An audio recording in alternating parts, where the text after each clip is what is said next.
now. Just seeing the stroke seat there, have a quick look out to his right, but definitely in control of this race. And then a little bit back, but definitely probably at this stage going through the Radford College boys there.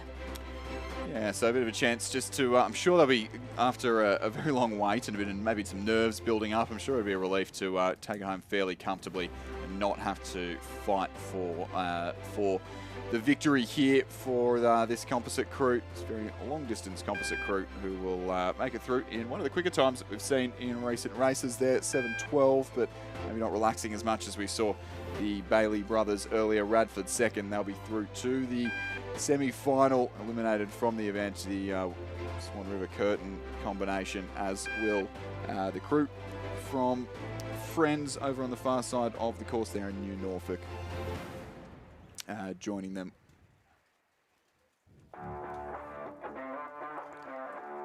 Friends and, sorry, New Norfolk and St. Patrick's College just St. Patrick's College there on the, yeah, there we go. Just on the far side, but with the very distinctive yellow blades.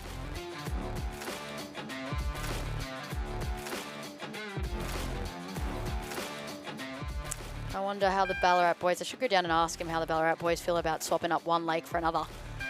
Yeah, I mean, surely that's got a bit of a little bit of advantage, a bit more comfortable. I always think how you do feel very lonely out there. You're very far away from the banks. Maybe Ballarat, similar sort of vibes. It wouldn't feel quite as daunting as it does to some people who are only used to rowing on places like Cirque or the second half of Lake Nagambie.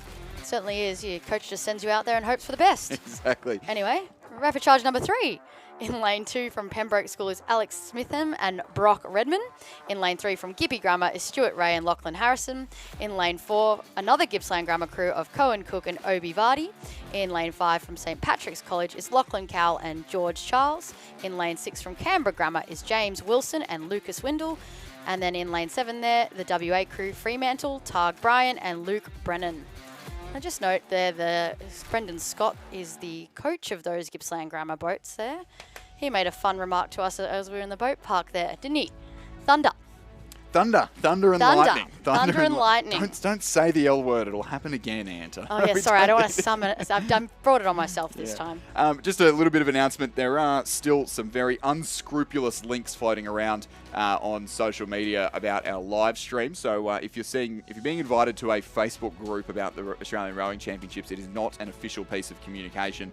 And more importantly, if you are trying to access our live stream, whether that be when you next log on to your phone to tune into the racing, or whether that be you're here at the course and when you get home later on in the day or the week. If you ever have to put in any personal details, financial or otherwise, to access our live stream, that is not going to get you the privilege of listening to Ant and I on the commentary box. We are free and on YouTube only, on the Rowing Australia YouTube channel. That is the only place you will find our live stream. Please do not engage with anyone online who is seeking to get anything from you in exchange for our wonderful live stream, brought to us by the boys at BMA, who are doing a fantastic job amongst everything that has happened so far this week.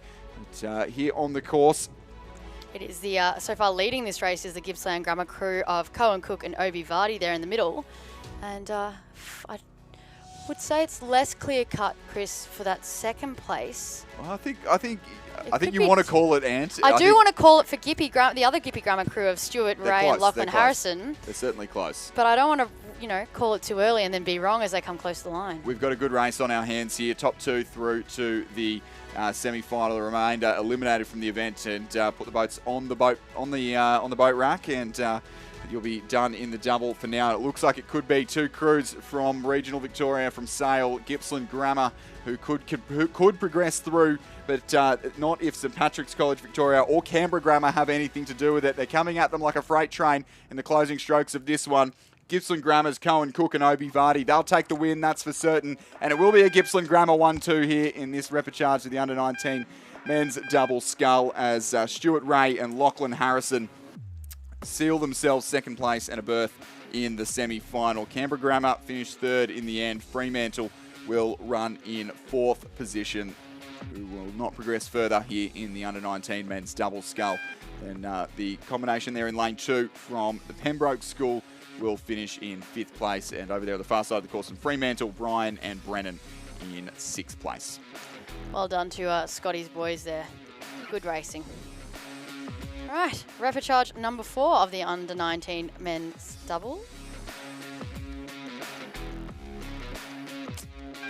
I'm assuming they're underway. Yes, they are.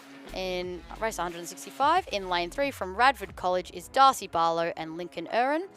In lane 4 from Sydney University is Angus McGuinness and Lockie Tyndall. In lane 5 from Townsville Grammar, the composite of Oliver Welling-Kane and Nicholas Belmont-Walsh. In lane 6 from Rockhampton Fitzroy, the composite of Axel Wickham and Henry Canavan. So only 4 boats in this race. Draws half cut off here, but I think it is just the four crews boats in this race. And but yeah, the draw a little bit cut off, just keeping us on our toes. But it is just the 4, and again top 2 through. And good battle happening out in the lead of this race between these top 2 crews, who are very, very tightly matched indeed. Our 3rd place combination. Plenty of representation from the north of Queensland here, with Townsville Grammar and Rockhampton Grammar running 3rd at the moment, and then Rockhampton Fitzroy and Bundaberg Composite running in 4th place at the moment. They don't look like they're going to impact on this race, Henry Canavan and Axel Wickham. But Wayland Kane and Beaumont Walsh still only a couple of seconds off that top 2. Angus McInnes and Lockie Tyndall from Sydney University, they are almost level now, or just maybe better part of half a length back on Radford College. So half a length as they come past the camera. Radford College, Darcy Barlow, Lincoln Uren, who are leading the charge here, and whether their Sydney Uni boys are going to want to give it too much of a push remains yet to be seen. Julian and Simon Huxley, the listed coaching duo on this one, who they're brothers to start with, who used to coach at Kings together. Families. And now Simon Huxley coaching at Sydney Uni. Julian Huxley maintaining the head coach role there at the Kings School, and looking after Lockie Tyndall, who's racing as both Kings and Sydney University here at this event. But a little bit of work to do if they want to overcome the boys from Radford College. Quick look out of the boat there from Angus McInnes in the bow seat, checking where his combination, where his competition is. And as they come to the 1750 mark, I think they may have just hit the lead. Have the boys from Sydney Uni? They have. There we go for Angus McInnes and Lockie Tyndall, and Radford College will have to respond if they. I think at this stage of the race, you have raced it this far. Yes, you could in theory take it down. But if you've raced it this far and you're this close to the lead, I think both crews will be happy to give this one a good nudge into the last 150 metres here. They're into the Red Boys, which is Red Boys is 250 here at Lake Barrington, not 100 metres. Yeah, it always gets me, especially because I love to say the Red Boys are the last 100 on the commentary. But I think Radford have responded here, have the Canberrans of Barlow and Uren. And then the Sydney University boys going with them here, stroke for stroke. Here come Radford. Radford have really turned on the afterburners here as they approach the finish line. Radford and Sydney Uni. It was Radford early, then it was Sydney Uni, and it's going to be Radford at the finish line. Radford take the win. Sydney Uni combination just in 2nd place. Again, largely elementary. Both will progress through to the semi-final, but a great little sprint finish there for who is going to take line honours here in this repechage of the under-19 men's doubles Scull. The Townsville Grammar, Rockhampton Grammar composite in 3rd place, and then Rockhampton Fitzroy and Bundaberg Rowing Club composite in 4th. Just have to get out of your way when the racing gets close. I've got to make sure that I'm not sitting between you and the window. Well, we actually have a really good line here where we've got there's a piece of string from the top of the roof above us here in the commentary box, and we can line it up with the sign, the yellow and black sign on the far side, and I can close one eye, and it's actually the best place to call a photo finish out of anywhere that we commentate. So I've got no excuse really for getting it wrong or not making a call when I've got a chance to. But the 5th and final repechage is on the course, Ant. It is. In lane 2 from the University of WA is Dylan Capewell and Cooper Wood, coached by Roland Warren, who will be coaching the interstates later on this week. In lane 3 from Radford College is Darren Wang and Owen Sowcroft. In lane 4 from North Esk is Sam Detmer and Jasper Twitchett, coached by Trevor Barrett. In lane 5 from the Leichhardt Composite is Felix Batoni and William debut. In lane 6, Spow, sorry. In lane 6 from Adelaide High is Cooper Eaton and Jasper Eaton. I do know it is William Spow. I just had a bit of a senior moment there. I know it's been shared. It's certainly a tricky pronunciation of how it's spelled, but we like to try our best when we can. So we've tried, but I know you've been trying it. It's been good. You'd think I'd be better at this. You really think I'd be better at this. Rep 5, and could we see a local win here in the final repechage of the under-19 men's double scull? Well, they're certainly putting their best foot forward. North Esk, Sam Detmer and Jasper Twitchett. They are leading Dylan Capewell and Cooper Wood, who I think had a cracking race in the heats. I'm going to have to look back and have a quick look and see if I can find anything from yesterday. But I think it was the University of WA crew that had a really, or those names at least, had a really good race in the heats, or at least put on a good show. And unlucky to miss out. Having a look, can't find it. No, I can't. I'm not going to dwell on this for too long because North Esk putting on a good show for us here, Detmer and Twitchett. But have a look out for Radford College. They had a cracking race in the last repechage, Wang and Scowcroft. A good wind can change everything. Yeah, if that sprint finish is something that's banked into the program, well, I think they may have just found the goings too hot to challenge for a top 2 position. But tell you what, the Tasmanians and the West Australians here, they are not giving up anything, or not letting it up at all in the closing strokes of this race. They're through the 1,750 metre mark now. The Tasmanians have led most of the way down the course here, and the West Australians have challenged well. And here comes a response from the locals from North Esk. University of Western Australia Boat Club on the near side of the course there. Dylan Capewell and Cooper Wood. They are throwing everything at it, and I think they've just snuck in front, have the West Australians. WA and Tasmania in the last repechage here of the under-19 men's double scull. The Tassies have found another gear. It is going to come right down to the line here. Photo finish camera will get a good workout, and I'm not going to call that. That was incredibly tight between North Esk and the University of Western Australia Boat Club. Both will be through to the semi-final. It won't matter in the end, but gee, I'm not going to call that. Anthony, surely you'll have a crack? No. I don't like doing that. You know what? They're both through. They both progressed through to the semi-final. I was just saying how easy it is and how good it is up here to call a photo finish. I've got this nice little bit of string that lines up with the line, but it's not helping me at all. Just a health and safety thing for anyone else coming up here. Do not get in between Chris and that window. I know. I'm just glued to the window with an eye closed. Kid, hands up on the glass. We'll bring you the official results once we've got them in a few moments' time. But we're moving on to the bigger boats. The first time we've seen more than 2 people in a boat here at the Australian Rowing Championships, and the Under-19 Women's Coxless 4, first heat of 2. Here we go. In lane 2, we have Surfers Paradise Composite. In lane 3, we have Mersey. In lane 4, we have a Sydney crew from Sydney Rowing Club. In lane 5, the University of Queensland Composite. And then in lane 6, the Pembroke Schools Composite. So a few composites on this in this heat. Yeah, I think it's going to be a common theme of coaches trying to put their best foot forward for maybe a combination to take to the selection trials for the Junior World Championships, possibly. We know at the juniors, no Coxed 4 anymore, just the Coxless 4. So this is the 8 and the pair if you want to go to the Junior World Championships. So this is obviously a very important one to get right if your club or your state potentially. There's a few sort of state-based composites out here in the field. Is looking to go to that event, and I think this the Sydney Rowing Club crew that is currently leading the race quite convincingly will put a pretty good case forward for selection for an international tour. So Millie Cullinane, who was in the Junior Women's 8 last year and won the Schoolgirl Head of the River for Pymble Ladies College just a couple of weeks ago. Evelyn Stigter, who was at St Catherine's last year, so is currently the holder of the Sydney Cup. Florence Hennessy, who was also in the Junior Women's 8 last year and was at St Catherine's again this year, and will be no doubt looking for another international tour to add to her career. And Mika Naito, who was in the Pymble Ladies College first 8 last year, who just fell short of a medal here on Lake Barrington. So a very well-credentialed crew for coaches Lachlan Carter and Florence Griffiths. And very experienced athletes for ones that are all still under 19. Yes, exactly.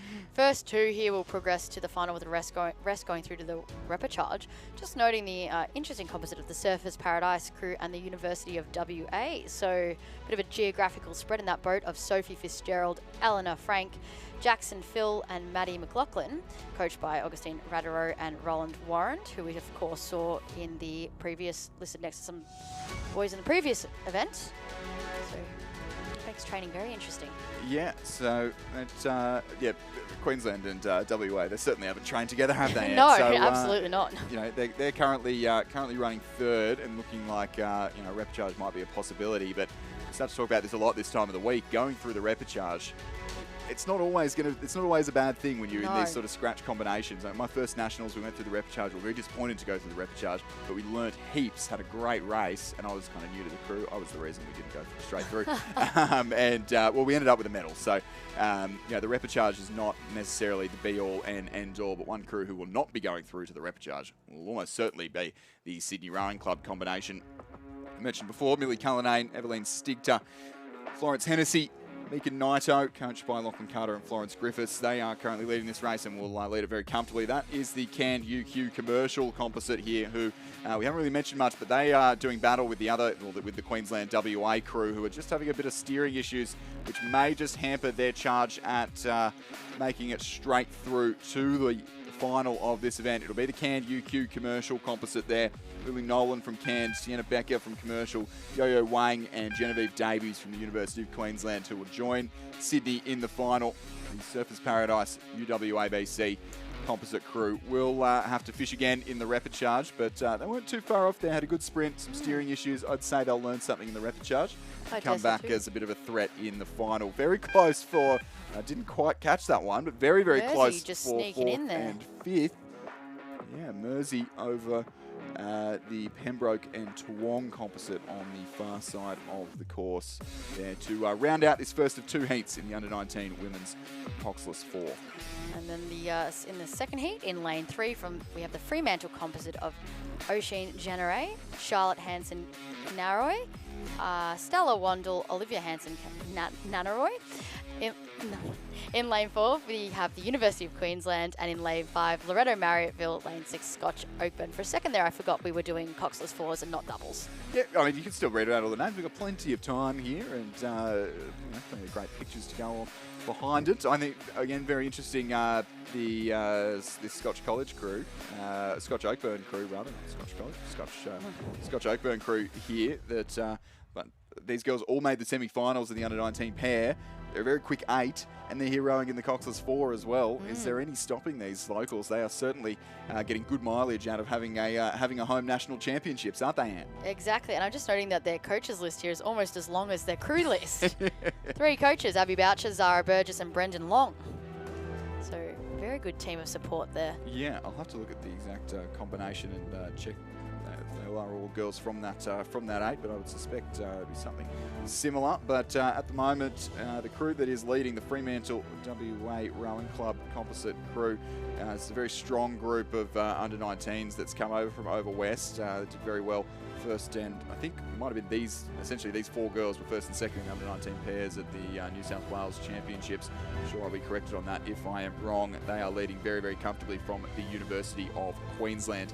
It's Saskia Josipovic, Matilda Baxby, Sophia Preston and Stephanie Pettigrew, coached by John Pettigrew. And then Scotch Oakburn currently running in 3rd place.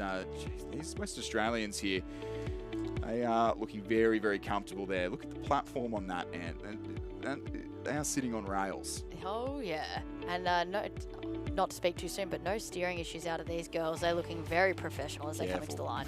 Yeah, I know. Careful not to put something out into existence, but they're looking very, very calm, very professional. And Coxless 4, I've spoken about this before, not having a Cox in the boat, being this age, you're probably used to 8s and Coxed fours, it does add another dynamic. I mean, these girls probably spend a bit more time in the pairs, so maybe it's less of an issue for them, but that will be a huge advantage for them that other crews will reel in throughout the regatta. So, for example, Scotch Oakburn on the far side there that normally row the 8, you know, learning the Coxless 4 is maybe something It's a bit an newer. adjustment. And, you know, that's something that they'll progress through the regatta, and if they have to row a repechage, which looks like they will, that's another chance to practice it before they will hope that they reach the final. Although These girls, we've had a did not start in this. Oh no, we haven't. No, they were just a little bit further behind, so they will go through to the repechage. I think Scotch Oakburn, but probably fancy themselves the spot through to the final. But here come the West Australians, and they will cross the line. A very comfortable first here, and just coast past the line. Not looking like they've burnt too many bickies on that one. University of Queensland there will run second, almost 7 seconds margin. Scotch will run third, and then a little way back in the field to the Loretto Marriotteville crew of Gemma Lorna, Bronte Pryor, Isla Allgrove, Ava Waters, and then Madison Johansson and Dario Sportelli, the coach. They're just in the last 250 at the moment to complete this second heat of the women's under-19 Coxless 4.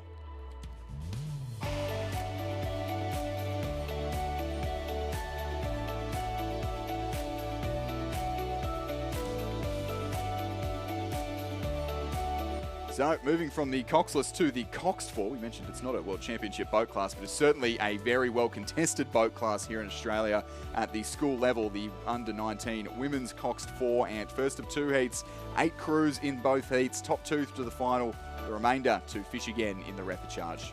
in lane 1 we have Walford Anglican Composite. In lane 2 we have Scotch College. In lane 3, Queenwood. In lane 4, Brisbane and GPS Composite. In lane 5, we have Mercantile. In lane 6, we have Queenwood. In lane 7, we have the Friends School. And in lane 8 there, we have Furbank Grammar.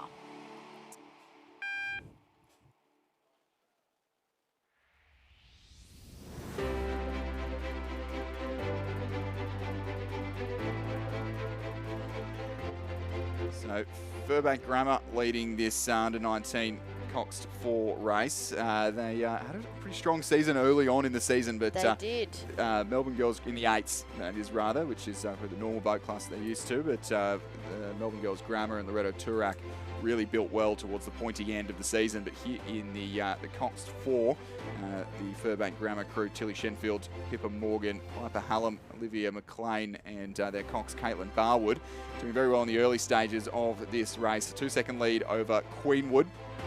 Again, Queenwood, Gassman, Doku, King, Hood, and Juliet Yardley, the coxswain. Probably another season that they would have liked in the 8, but had a couple of good results in the Coxed 4. So will be one to watch out for. These top 4 girls, more than competitive when they chuck the coxswain in.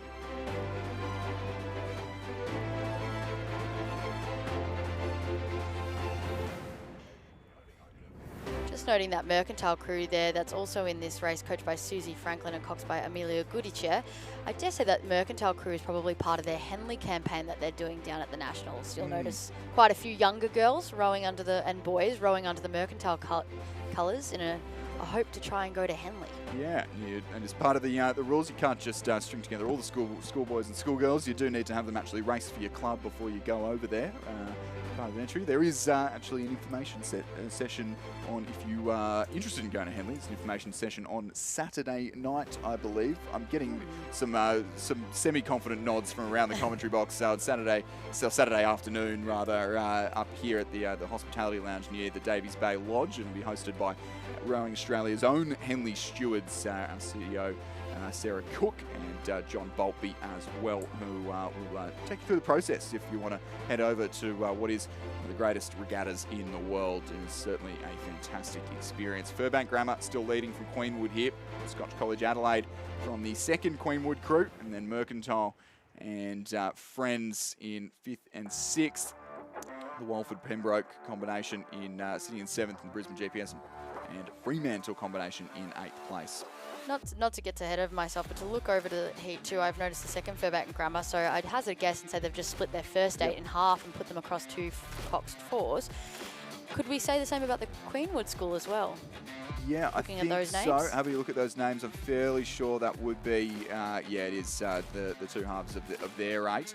And then we're also seeing half in the next race, half the St Catherine's School 8. Whether that is as well as some Scotch Oakburn girls in the next race, whether that's half their 8. We saw the other half back in the Coxless 4. It's all these different machinations that we need to we'll get familiar with throughout the week so that we can better judge some form as we go into the pointy end of our schools racing. Of course, this isn't actually part of our schools championship, but being an under-19 Coxed 4, it's a very similar boat class to what we race in the schools championship, so a lot of school entries, but the difference being you can have club crews and composites here in this event. But it is the two school crews who are looking the most competitive here, and Furbank Grammar on the far side of the course there. Shenfield, Morgan, Hallam, McLean and Barwood the Cox, who will take their couple of last strokes across the line and seal themselves a very, very comfortable victory indeed. 7:33 too in the Cox 4 is a very, very handy time, especially for girls that are more used to rowing the 8. And Queenwood run in second, 10 seconds off the pace, but very comfortably ahead of the rest of the field. We'll then see the Scotch College Adelaide combination, the second Queenwood crew in 4th place. Very close between Mercantile and Friends, but Mercantile just for 5th, Friends for 6th. And then now last two crews on the course, the Walford Anglican and Pembroke combination will just have it over the Fremantle and Brisbane and GPS combination for 7th and 8th place.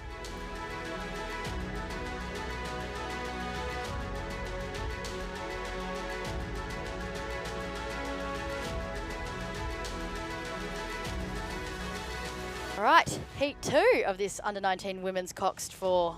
In lane 1 from Seymour, we have Seymour College. In lane 2, we have St Catherine's School from New South Wales. In lane 3, Scotch Oakburn. In lane 4, Walford Anglican. In lane 5, Canberra Girls Grammar. In lane 6, the second Furbank crew.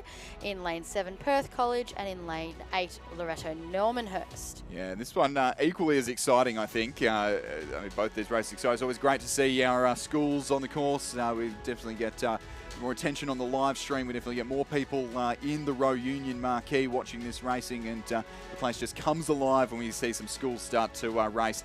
And here comes St Catherine's School, New South Wales, who are the holder of the Sydney Cup for the Schoolgirl 8. And here in the Coxed 4 is Matisse Borthwick, Stella Dodwell, Sarah Rupnick-Williams and Ashley Innes, Eva Hunstead, the Cox, John Keogh, the coach there, new to that program for this year, and they are leading, not by a convincing margin, but are leading at the 1,000-metre mark over Walford Anglican from South Australia. I haven't checked if this is half of their first 8, but Walford Anglican with a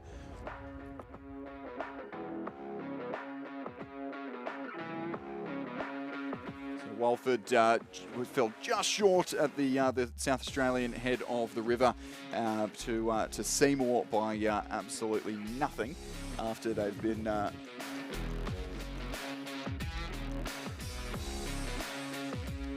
yeah, very, very small margin. I'm here being heckled by the peanuts in the back of the commentary box, but who you have the great joy of listening to later, Stuart John and Richard Dorstein. But we're all getting a little bit dazed here by the end of the day here at day 2 of the Australian Rowing Championships. Loretto Normanhurst running in 3rd place. They were the New South Wales state champions in this boat class. Strong rowing through here. Just looking at the live stream, some girls rowing with a lot of heart as well. Just really giving it all, irrespective of where they're placed. Yeah, St Catherine's have always been it's a very aggressive style, and it's doing very well. They're suits going the at Cox it. 4 too. Yeah. Like you really need to be aggressive up the front end of the Cox 4. It's a heavy boat. You know, the number of rowers to number of Coxes. Everyone would prefer a better ratio than that. Maybe not the Coxes, but yeah, it's a heavy boat. They're working hard, and it's paying off as they're coming through the 1,500 metre mark. But they're really rowing with some heart here, which is good to see. Yep, Loretto Normanhurst there moving up into 2nd place. It was Walford Anglican, who you can see on the screen there, who are running 2nd at the first timing point. At the 1,000 metre mark, but running 3rd at the 1,500 1500-metre timing point. Very importantly, top 2 through to the final, and only the rest will go through to the repechage. So if we're getting a close battle for second place, that's where we want to see it for some good racing here at Loretto Normanhurst. Combination of Ellen Ogilvie, Juliette Mason, Paddy Boland, Poppy Russell and Adele Simon, the Cox, coached by Australian Paralympic coxswain Hannah Cowap. So she'll be very familiar with the Coxed 4 and the intricacies of that boat class. I don't think anyone's going to rein in the girls from St Catherine's on the near side of the course, but Loretto Normanhurst really rowing their own race over there on the far side of the course in station number 8 and taking it to Walford Anglican here. They got Paddy Boland there in the 3-seater will line up for New South Wales in the Youth 8 on Sunday, and jumping in the school boat in the Coxed 4 here, and doing very, very well to hold off Walford Anglican, who are starting to mount a charge. They want to sit in that top 2 finishing spot. They want to get a spot straight through to the final. They don't want to have to row the repechage, but I think they might have to. There's going to be St Catherine's. Loretto Normanhurst really coming at them strong in the end. It'll be St Catherine's by just under a boat length in the end. Loretto Normanhurst second. They'll be chuffed with that one. 7:31, the winning time there. Walford Anglican run in 3rd place. Close for 4th, 5th and 6th, but it will go the way of Scotch Oakburn, Canberra Girls Grammar and Furbank Grammar for 6. And then over here on the near side of the course, Seymour College and Perth College over in station number 7 to round out this second heat of the under-19 women's Coxed 4. And Ant, I think after all the delays and everything, I think we've earned ourselves a break, and I'll be back up here with Stuart to close out the day in an hour or so's time. But we'll hand you over to the very capable hands of Richard Dorstein and Stuart John.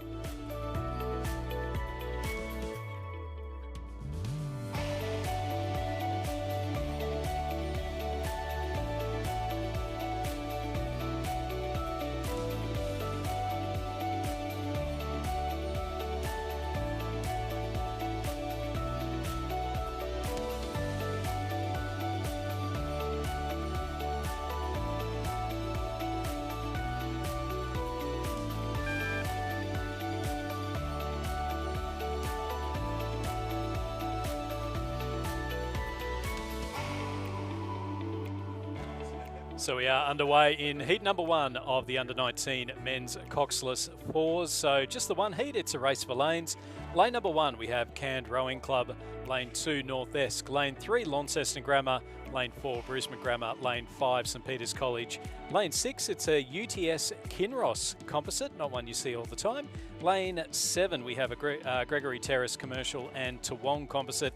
And lane number 8, New Norfolk Rowing Club. So just having a look on the screen there at the moment, you can see the Brisbane Grammar crew in lane number 4. At the front of the course, we've got the Canned Rowing Club, one of the high performance clubs up in Queensland. So it's an interesting race thus far through the early stages. We just don't have timing up on the screen at the moment, but you can see Canned Rowing Club. This is the crew of Kind Band, Sean Campbell, Murdoch Smith, Will Dawson, coached by Charlie Betts and Christopher Holliday. So the under-19 men's Coxless 4s, and Canned off to an early lead ahead of Brisbane Grammar, Launceston Grammar, some Gregory Terrace Composite, St Peters and New Norfolk.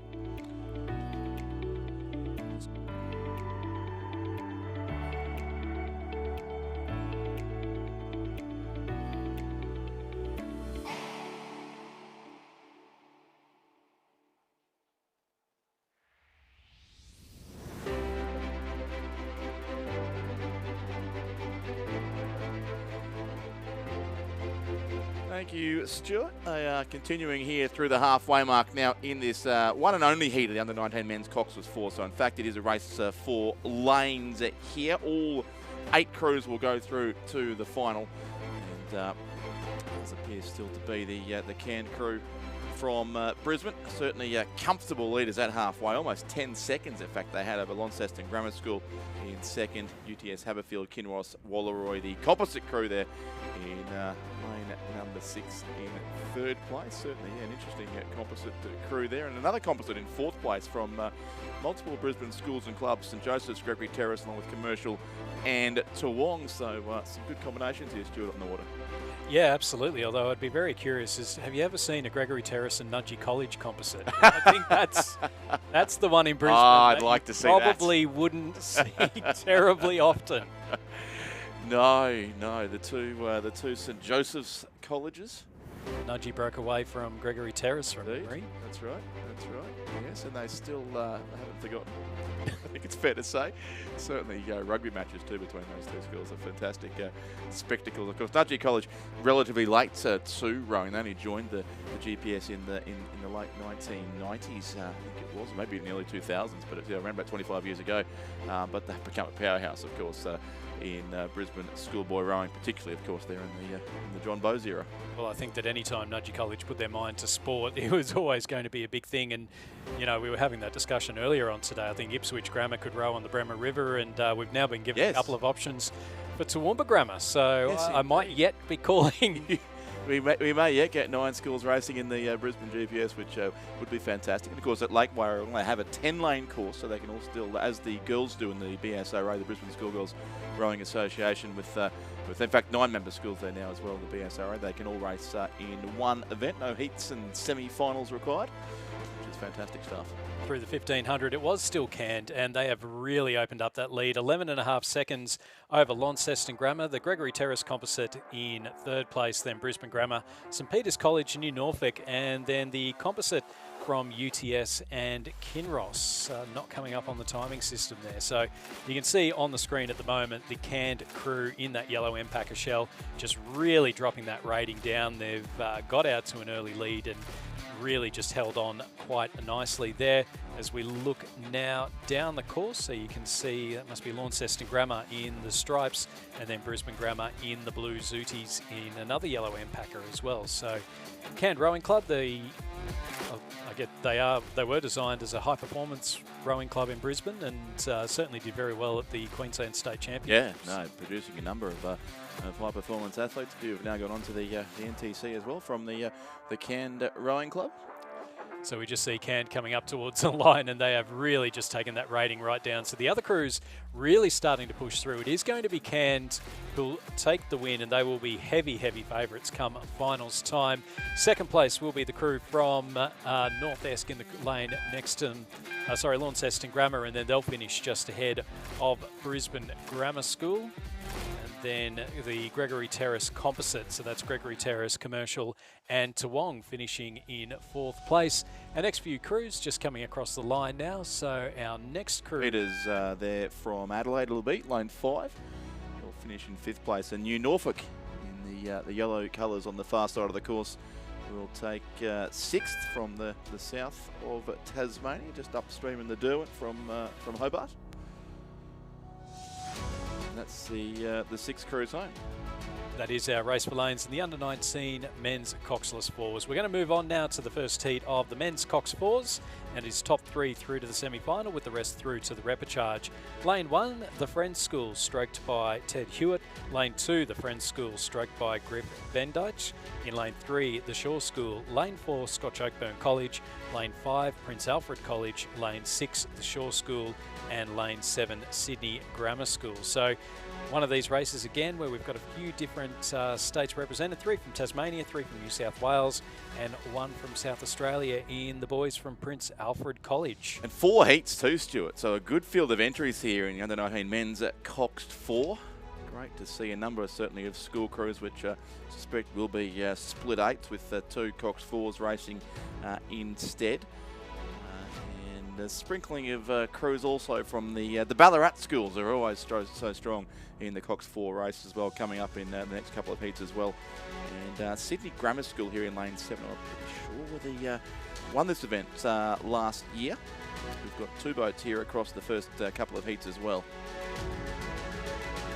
So this Prince Alfred College crew, they're not actually the crew from the schoolboys 8s, but they will be in the schoolboys Coxed 4s. So it's Prince Alfred College, a really good run at the South Australian state titles, and then also managing to hold on against St Peters in the South Australian head of the river just a couple of weekends ago. So through the 500 metres, it was the Shore School though, leading out Sydney Grammar, second Shore School crew in third, so Shore 1 and 3, then Friends, Prince Alfred College, Friends and Scotch Oakburn. So a couple of schools represented a couple of times here, two Shore crews and two Friend crews.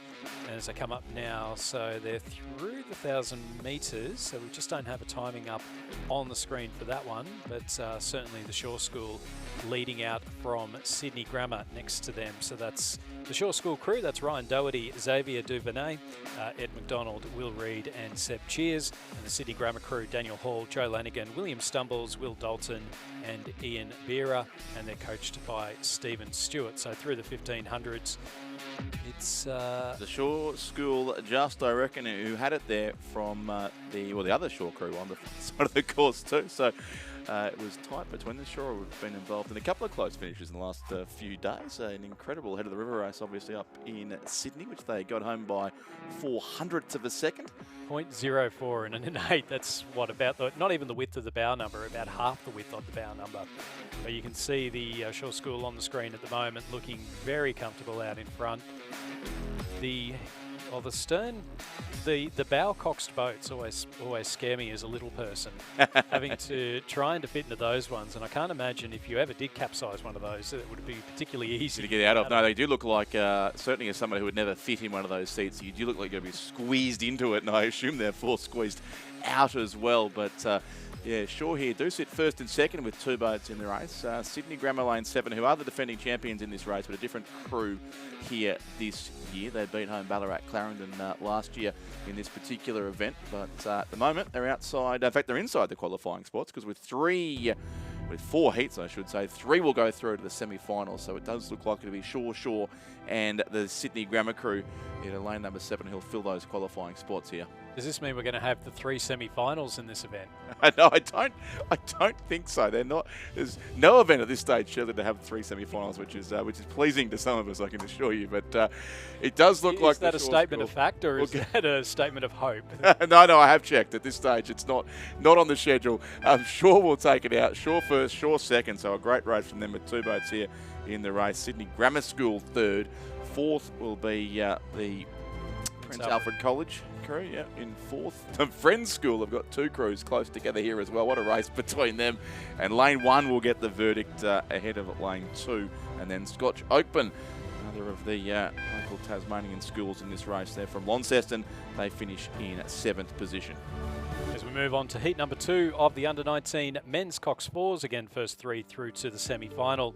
Lane number 1 we have Launceston Grammar, lane 2 Mercantile, lane 3 Damascus College, lane 4 Christian Brothers, lane 5 Scotch College, lane 6 Sydney University, and lane 7 St Peters College. So we just saw the Mercantile crew on the screen. That's Charles Calliard, Thomas McClellan, Archer Atkins, Max Glover and Sam Harris as their coxswain. Just looking across the field now, so you can see there lane number 4, the Christian Brothers College from South Australia, Memphis Costanzo, Lucas Barapani, Alex Evans, Hugo Frinsdorf and Luke Bollock is the coxswain there. In behind them you've got the Scotch College crew of Hugh Davison, Max McCool, Charlie Fortuna, Tom Speed and Lockie Downs.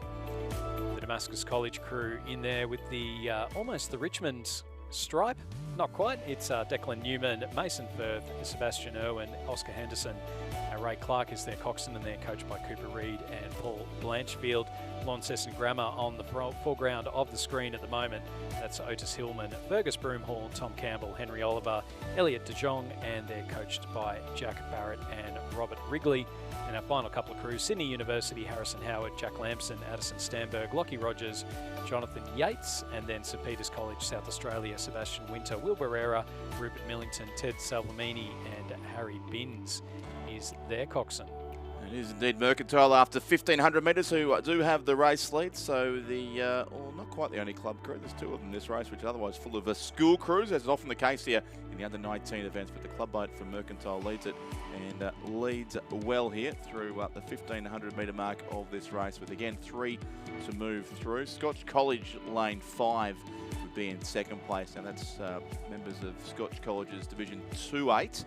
who were beaten by Melbourne Grammar School and the head of the river at Ngambie Lakes last Saturday, but doing a good job here and likely certainly very much in a qualifying spot. And then a great race behind them, but for the remaining qualifying spot, Damascus College from Ballarat, who in third place at the head of the lake a few weekends ago on Lake Wendouree, alongside Christian Brothers from Adelaide, Sydney University lane 6, and St Peter's College, none of the South Australian schools, they're racing in lane 7. So 2 crews clear in front, Stuart, and a great race for the third and final qualifying spot. So it is Mercantile leading out Scotch College. Now the question is, who else is joining them in the semi-final as things stand? It's heat number 2 of the men's under-19 Coxed fours, Mercs and Scotch. Then in behind them, it's Christian Brothers and Damascus College, looking like they might just be pulling away from St Peter's College over in lane number 7. And then a little bit behind them, Sydney University, and then back to the crew from Launceston Grammar. So it'll be the 2 Victorians, the Victorian Club and then the Victorian School who'll take out the win. It is Mercantile ahead of Scotch College Victoria. Now who's getting into third place? It looks like Damascus College just getting their bow balls out in front. A big push towards the end, and they will win by a canvas ahead of the crew from Christian Brothers. So Damascus College Victoria. So Victoria 1, 2 and 3. Yeah, I can say, Stuart, a Victorian trifecta if you don't mind. No, the Christian Brothers sitting in 4th place. And then in behind them, we've got the crews from St Peter's College, Sydney University, and then Launceston Grammar coming across the line as the rain now just starting to come down a little bit heavier. Yes. I am very glad we're up here and not out there at the moment. I can tell you that it's, well, there's a lot of rowers that don't mind it, but I know when you don't have fingerprints, it makes it really hard to hold on to the oar. Yes, absolutely. So here comes the third heat now of the under-19 men's Cox 4, the third of 4 heats. St Joseph's in lane number 1 from Sydney, the Pembroke School of Adelaide lane 2, Scotch College Adelaide lane 3, another crew from the Mercantile Rowing Club in lane number 4, Ballarat Clarendon College, who was second in this race last year, are in lane number 5, Sydney Grammar School in lane 6, and Unley High School from South Australia racing in lane 7. Look to get 3 more crews through here to the semi-final round in a couple of days' time. And some distinctive pink colours there in the lane 1 combination from St Joseph's of Sydney. Yeah, Henry Campbell, Rocco Densley, Raphael Cossins, Lexington Spees and Noah Bellantonio, coached by Joe Bocchia, Jack Hargraves and Will Raven. You can see next couple of crews just alongside them, so that looks to be Scotch College Adelaide and Mercantile. So the Mercantile crew of Hugo Mayo, Finn Mitchell, Charles Calliard, Thomas McClellan and Kipling Griffin. And then the Scotch College Adelaide crew, Thomas King, Jack Henry, Blanson, Blau Robinson, Jackson Sullivan and Emma Calder. So we could potentially have here, Richard, we had Mercantile beating Scotch College in the second heat. And are we going to have Mercantile finishing ahead of Scotch College here in the third heat? The other Scotch College, just to confuse things even more, but Scotch Adelaide in this race, but also keeping a keen eye on that crew there from Ballarat Clarendon College in lane number 5 of Charlie Lawler, Finn Russell, Tiger Williams, Jake Connolly and Reese Belcher, coached by Ian Peel. They were second in half that crew, or 3/5 of that crew, the same as last year, second in this race last year, and also winners of the Schoolboys Cox 4 for the last couple of years at the National Championship. So a strong record, Ballarat Clarendon in both this event and the Schoolboys Cox 4, but here trailing it certainly from that strong club crew from Victoria in Mercantile, and Scotch College Adelaide on the other side of them. Sitting in about 4th place will be the crew from St Joseph's College, and then it is a little further back to the crews from Sydney Grammar, Unley High and the Pembroke School from South Australia. So you can see on the screen at the moment Mercantile on the right hand side, and then you've got the Ballarat Clarendon in the, is it orange or is it red? That's just red, yes. Okay, yeah. I think. I've always called it red anyway. So once you get that, it looks like orange on the hull though. No, yeah, red canvases too. It does show, from a distance it does show up a rather brighter colour than it is, but a very distinctive boat. And they often row against St Patrick's School on Lake Wendouree, who have green canvases on their boat too, so very easy to spot from a long way away.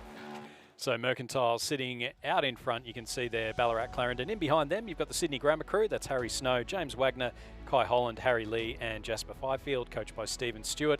The crew at the back in the blue suities with the blue oars is Unley High from South Australia, and that's Zach Mason, Angus Andrews, William Marriott, Luke Beaton and Addie Burns, coached by Mitch Parker and Mark Beaton. The Scotch College crew on your screen at the moment in lane number 3. So that's Thomas King. I went through that one. Thomas King, Henry, Blau Robinson, Sullivan and Calder.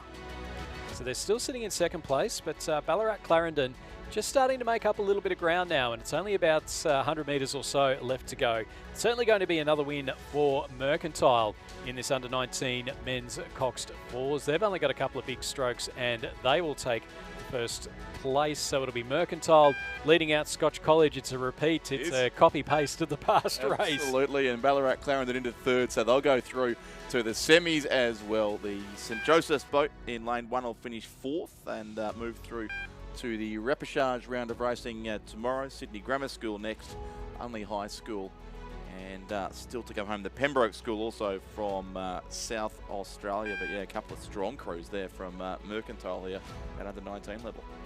And you've got to imagine that that's going to set them up nicely for a potential run at Nate later on as well. Yes, absolutely. So as we move on to heat number 4 of the under-19 men's Coxed 4. So again, top 3 through to the semi-final, the rest into a repechage. In lane number 2, we have Canberra Grammar. Lane 3, Norwood International High and Adelaide High School. In lane 4, it's the Scots College from New South Wales. It gets more confusing now. St Peter's College in South Australia in lane number 5. The Shore School in lane number 6 and Unley High in lane number 7. So it's we just see the Canberra Grammar crew on the screen at the moment. That is Benjamin McGregor, Magnus Stafter, Harry English, Alexander Griffiths and Teniola Balagun, coached by Scott Chesterton. Moving across, so you can see the crew there from which crew is that one? It looks to be the Norwood International Adelaide caps, High. yes, should have been a giveaway. Aidan Foran, Austin Battams, Ethan Carlson and Rowan Vanderberg. Grace Battams is the coxswain, and they're coached by Joe Malcolm, who'll be very much cheering them on, even here in the wet. And then in behind them, calm and controlled as always, I'm sure you'll be. The Scotch College from New South Wales, Henry Marion, Thomas Beck, Oliver Milling, Max Berkelo and Charlie Cameron, coached by Amos Noon and Judith Ungamak. I wonder if he plays Take Me Home Country Roads every time he kicks a goal. Oh yes, we might hear that very soon.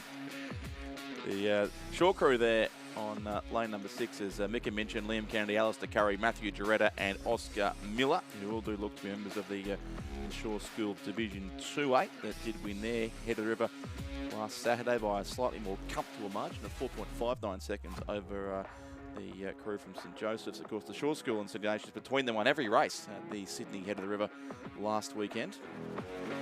So it does look like it is Scots leading out Shore and Canberra Grammar. That's our 1, 2 and 3. St Peter's College in there, and then you've got the Norwood Composite as well. So you can see the crew from Scots up on the screen at the moment with a nice lead.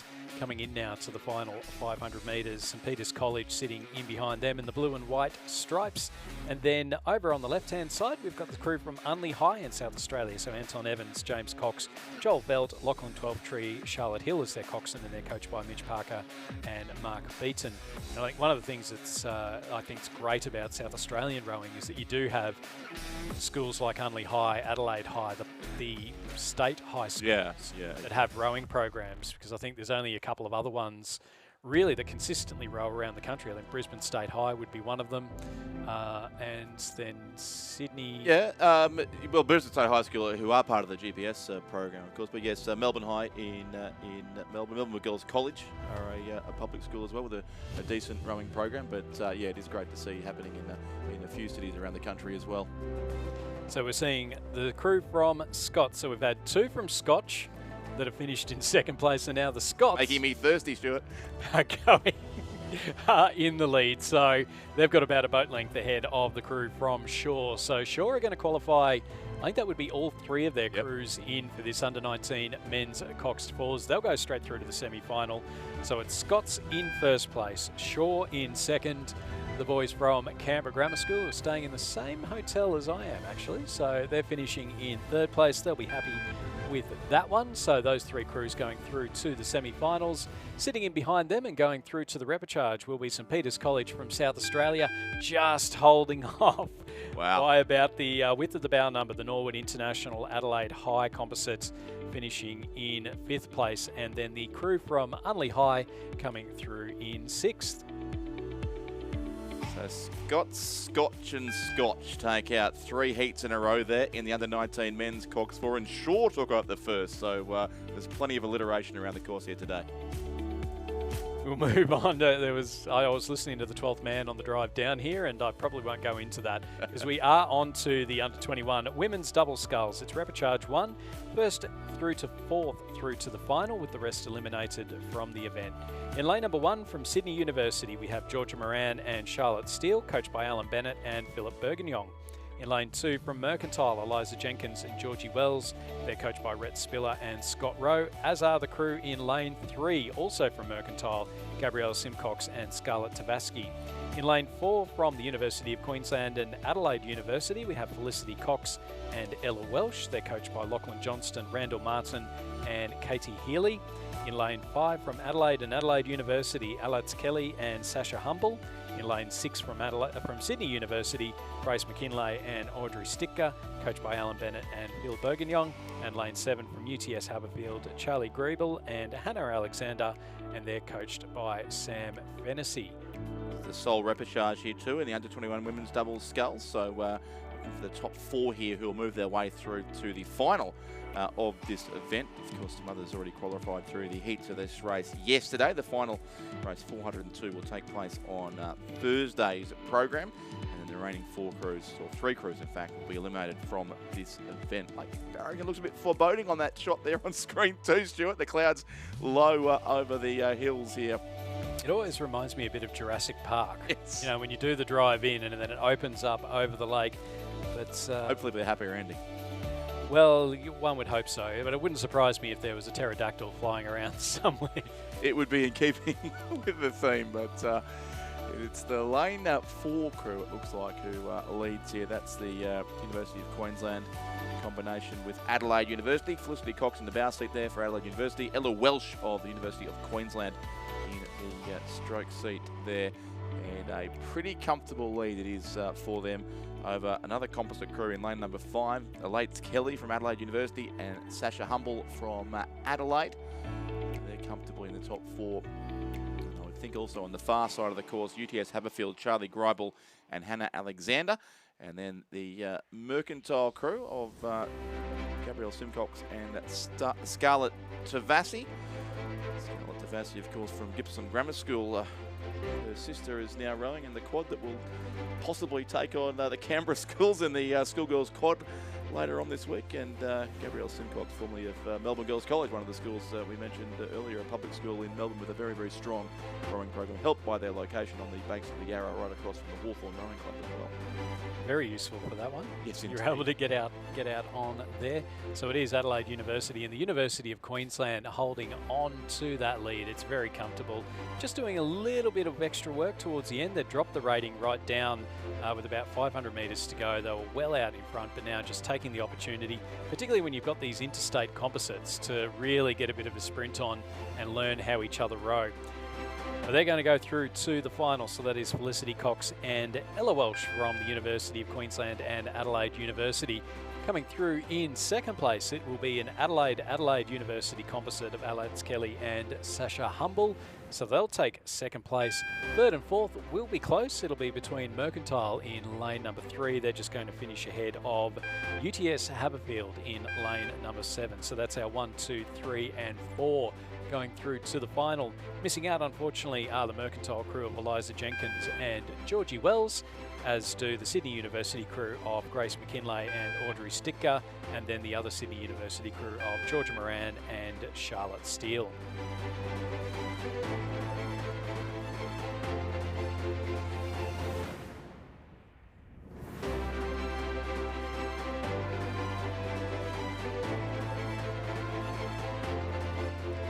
So 178 is the repechage of the under-21 men's double scull, the first of 2. A slightly bigger field in this event, which means just 2 from each will qualify through to the final here. So in race 178 we have Canberra in lane 2. Campbell Milne and Ben Hayward, coached by Mark Kwiatkowski and Jeffrey Brown. Torrens Lane 3, Tom Redmond and Finn Redmond, coached by Emma Hall-Craggs. Canberra Lane 4, Garvin Hayes and Dylan Outram, coached by, again, Mark Kwiatkowski and Jeffrey Brown. The West Australian Rowing Club in lanes 5 and 6, Jacob Lundberg and Tom Jones in 5, and Sam Hoy and Miles Clode racing in lane 6. So 5 boats across the course, 2 spots to move through here, and 3 boats in the middle lanes locked together with 500 to race. Yeah, it is the crews there, Torrens, Canberra and West Australian Rowing Club. So the Redmonds, Garvin Hayes and Dylan Outram, and then West Australian Rowing Club, Jacob Lundberg and Tom Jones. So we're in for a bit of a treat here by the looks of things. 5.8 of a second first to third there, and only 2 can go through. So it's the perfect setup in an elimination, a repêchage race here. 4th would have been the Canberra crew in lane 2, 5th the West Australian Rowing Club in lane 6. But I think we can probably say, barring a major change in this race, it's a race in 3 for 2 qualifying spots. The on screen there, the Canberra crew on the right, the West Australian Rowing Club in the red colours with those distinctive tri-coloured bows. 2 of the 3 crews, and Torrens alongside them too, the Redmond brothers, I assume. Yes. Tom and Finn there.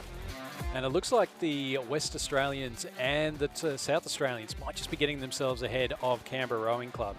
So that is Hayes and Outram, looking like they're just dropping off the pace a little bit through this last 250 metres or so. So it's now a boat length between second and third, and they're going to take a real amount of effort. Just looked like they'd lost a little bit of speed there towards the end, maybe a little bit of a dirty stroke or something like that, but it has meant that they are now a boat length down with about 100 or so metres left to go. Second Canberra Rowing Club crew, they're sitting in 4th place, and then the second crew from the West Australian Rowing Club back in 5th.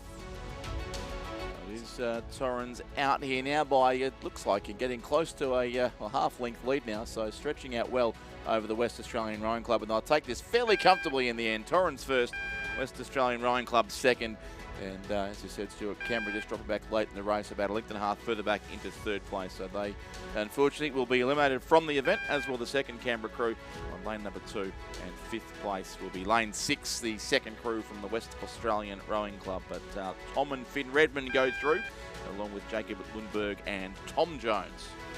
As we move on to the second repechage of the under-21 double sculls. So lane number 2 from Swan River Rowing Club, we have Cameron Rinkema and Lachlan Beaton, coached by David Maharich and Neville Kempton.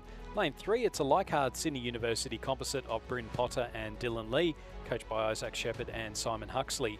Lane 4 from Canberra Rowing Club and the ACT High Performance Program, we have Harrison Brathwaite and Angus Scott, coached by Tom Westgarth.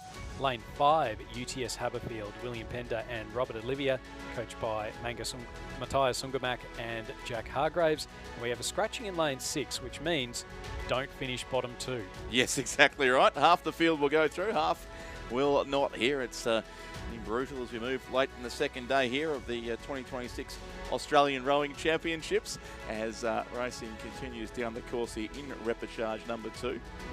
So as the rain comes down, there is not a lot to pick between our crews here on the course. They're coming into the final stages, and it's looking like our top 2 might just have settled themselves out a little bit. So that looks to be the Canberra Rowing Club crew in lane number 4, sitting ahead of UTS in lane number 5. So that's our 1 and 2. The Leichhardt Sydney University composite, they're sitting in 3rd place, and it is back to Swan River Rowing Club, just coming through the 1,500 metres now. So for UTS and Canberra, it is theirs to hold on to through the final 500 metres. And I know that, I guess one of the things we haven't really taken, we've obviously had the delay a little bit earlier on this afternoon, and I know I was up chatting to the guys from the ACT High Performance Program, a little bit of tension around when do you get your boat ready to go, when do you get ready to get out on the water with that delay. Yeah. And so I wonder how many crews have just expended a little bit of energy.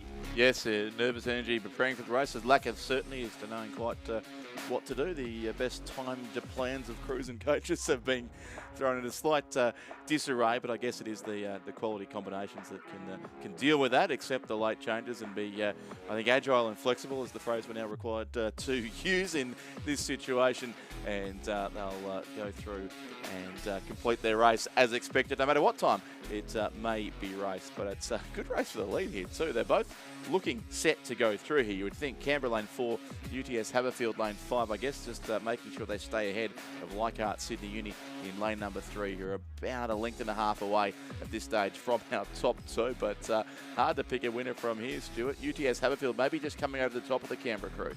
Yeah, it looks like they're just getting that little bit of extra boat run, and you can see they're really starting to put that sprint on. Canberra Rowing Club, they're not quite putting the going as high. Certainly getting plenty of pressure with every stroke. It is going to be UTS Haberfield though. Penda and Olivia finishing half a boat length ahead of Canberra Rowing Clubs Brathwaite and Scott. They'll go through to the final. Third place is Potter and Lee from Sydney University and Leichhardt, with Swan River Rowing Club in 4th.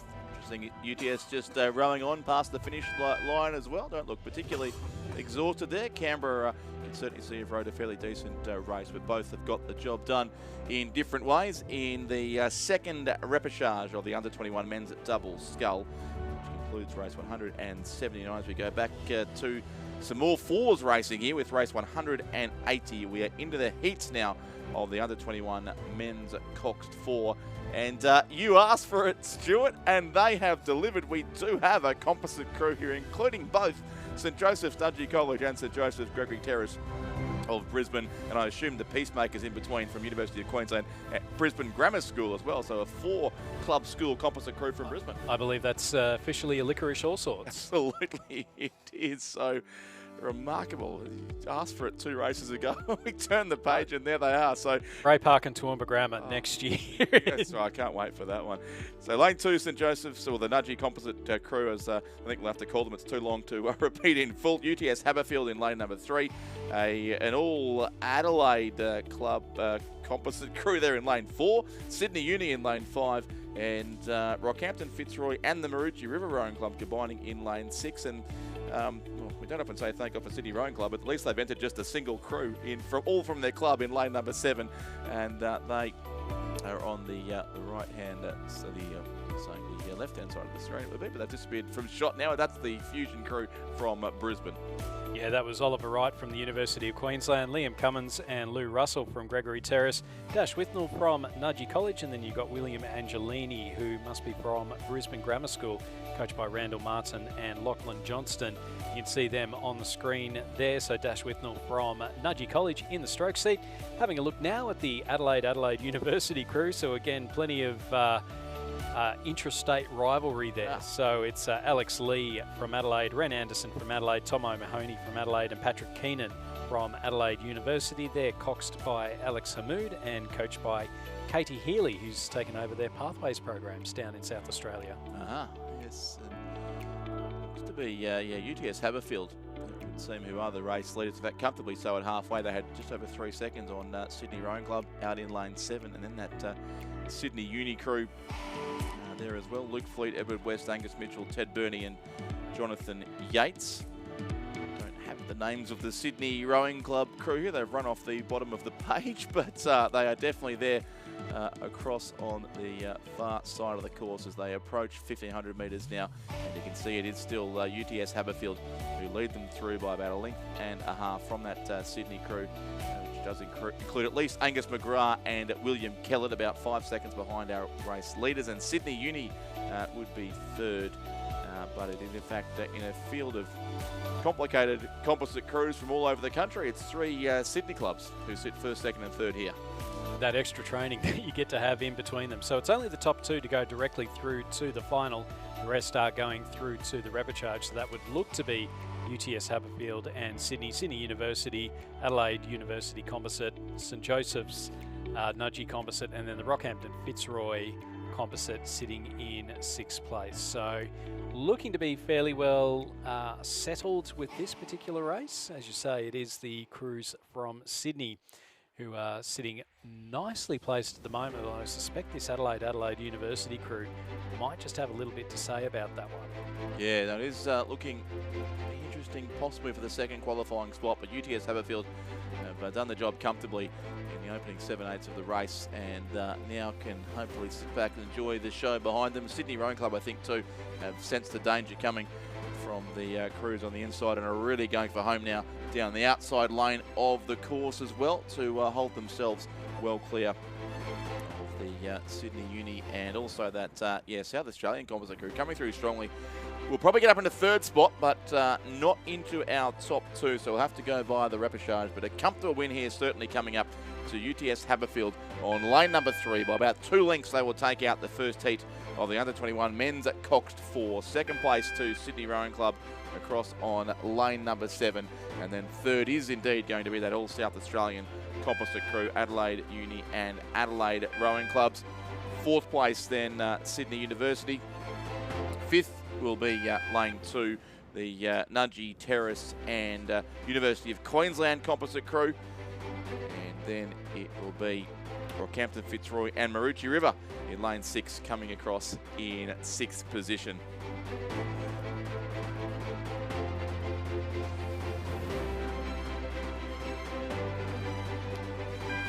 So 181 coming up soon, which is the second heat of the under-21 men's Coxed 4. Already, in fact, around about halfway down the course, those few boats. So we've got Sydney Rowing Club in lane number 2. We have Sydney University in lane number 3, the University of Queensland Boat Club in lane 4, Melbourne University Boat Club in lane 5, a composite in lane 6 of Swan River, Fremantle and West Australian Rowing Club, and a second Sydney University Boat Club crew in lane 7. Thank you, Lizzie, and welcome back to the commentary box. Thank you to Stuart John, but you've had a busy day today. You've been coaching and coxing most recently as well. I've been out for a spin on the lake, and it's beautiful. The links we go to test out the waters. I had to come in and completely change all my clothes because I've been so wet, but it is beautiful out there. Aren't we lucky? God, we row in some beautiful places. And we get a chance. It's really wonderful seeing everybody around the grounds, catching up with each other. And yeah. It can be a slow walk from one end of the boat park to the other. Yes, I'm sorry to everybody I was very rude to just now as I made my way up. But a celebrity like Lizzie Chapman walks through the boat park. It's hard. It's hard to do these things quickly. I can't understand what it's like, but I'm sure it's hard work. Well, as you know, my club is Sydney University Boat Club, so there was a crew in the last race and there are 2 in this one. One of them is in lane 7, which is the furthest away from you on the bank, and that's the crew of Sam Basher, Monty Salabank, Sam Stewart and Finn Mitchell, coxed by Sophia Tayeb. So some of these guys have changed states because they've just come to university, and Sophia is one of those. She is a cox from South Australia who has recently started. And Monty Salabank too, who I'm sure. And Monty as well, yeah. And up in. Yep, I think so. Where we are now, yes, it's definitely up from here. But yes, I recognise that name too. But yes, so now filming ensconced in the program at Sydney Uni. Well, settling in, yes, and there we're looking at the other crew, aren't we? Yeah, we're looking at the crew in lane 3, which is the crew of Max Garnett, also from South Australia, Henley Slatter, who's just come from Queensland down to Sydney, Matthew Coleman, who I know has also just moved, but apologies, I don't know where from, and Raf Corbett, who's actually from Great Britain, and they are being coxed by Finley Cardno. Now, both of those crews are coached by Simon Huxley and Robert Black. On screen now, Melbourne University Boat Club's crew, that's the crew in lane 5, that's Max Boycott, James Forsyth, Charlie White, who we saw do a great job in the single earlier on, and Patrick Hanley, coxed by Pippa Klug, coached by rookie James Rook and Liam O'Leary. And that'd be our leaders too, Lizzie, with only about 100 metres to go, so Melbourne University, it looks like we'll get the verdict here over those couple of crews from Sydney University, setting themselves up here and through to the final of the under-21 men's at Coxed 4 from this second heat. So first place does indeed go to the crew from Melbourne Uni on lane 5, and Sydney University, the far side, will just edge out Sydney Rowing Club on this side. So lane 7 second, lane 2 will finish third. Fourth home looks like it'll be the Swan River, Fremantle and West Australian Rowing Club composite crew. Fifth place will go to the University of Queensland. And I'm not sure we did actually have that second crew from Sydney Uni after all that. It might just be a field of 5 here. Boat hasn't broken somewhere down here. Probably not. We don't need any more. Couldn't believe there was something else. Oh, exactly right. But a good win there to Melbourne University. They go through to the final on what'll be on Friday's racing, and they're joined there by Sydney University lane 7, who finished in second position. And the remainder will go through to a repechage tomorrow. So we're moving from the under-21 men's Coxed 4 to the under-23 women's double scull. This is a heat with the first 2 progressing directly to the final and the remainder going to the repêchage. We have UTS Haberfield in lane 2, Madeline Hardy and Grace Burke, coached by Sam Fennessy. A composite in lane 3 of Liesl Page from Sydney Rowing Club and Georgia Campbell from Mercantile, coached by Lachlan Carter and Scott Rowe. Another composite in lane 4, Matilda Chard from Banks in Melbourne and Brooklyn Leslie from the Australian National University, coached by Nigel Harding and Glenn Fishman. Another Mercantile composite in lane 5, this time Zoe Bond from Mossman Rowing Club and Zara Kafuri from Mercantile, coached by Alfie Young, Scott Rowe and Josh Hewitt. A composite between Sarah Burke of the University of Queensland Boat Club and Caroline McNally of Adelaide University in lane 6. Their coaches, Lachlan Johnston and Randall Martin. And our final crew is Alana Edwards from Buckingham Rowing Club and the Tasmanian Institute of Sport and Olivia Yates from Tasmania University and the Tasmanian Institute of Sport.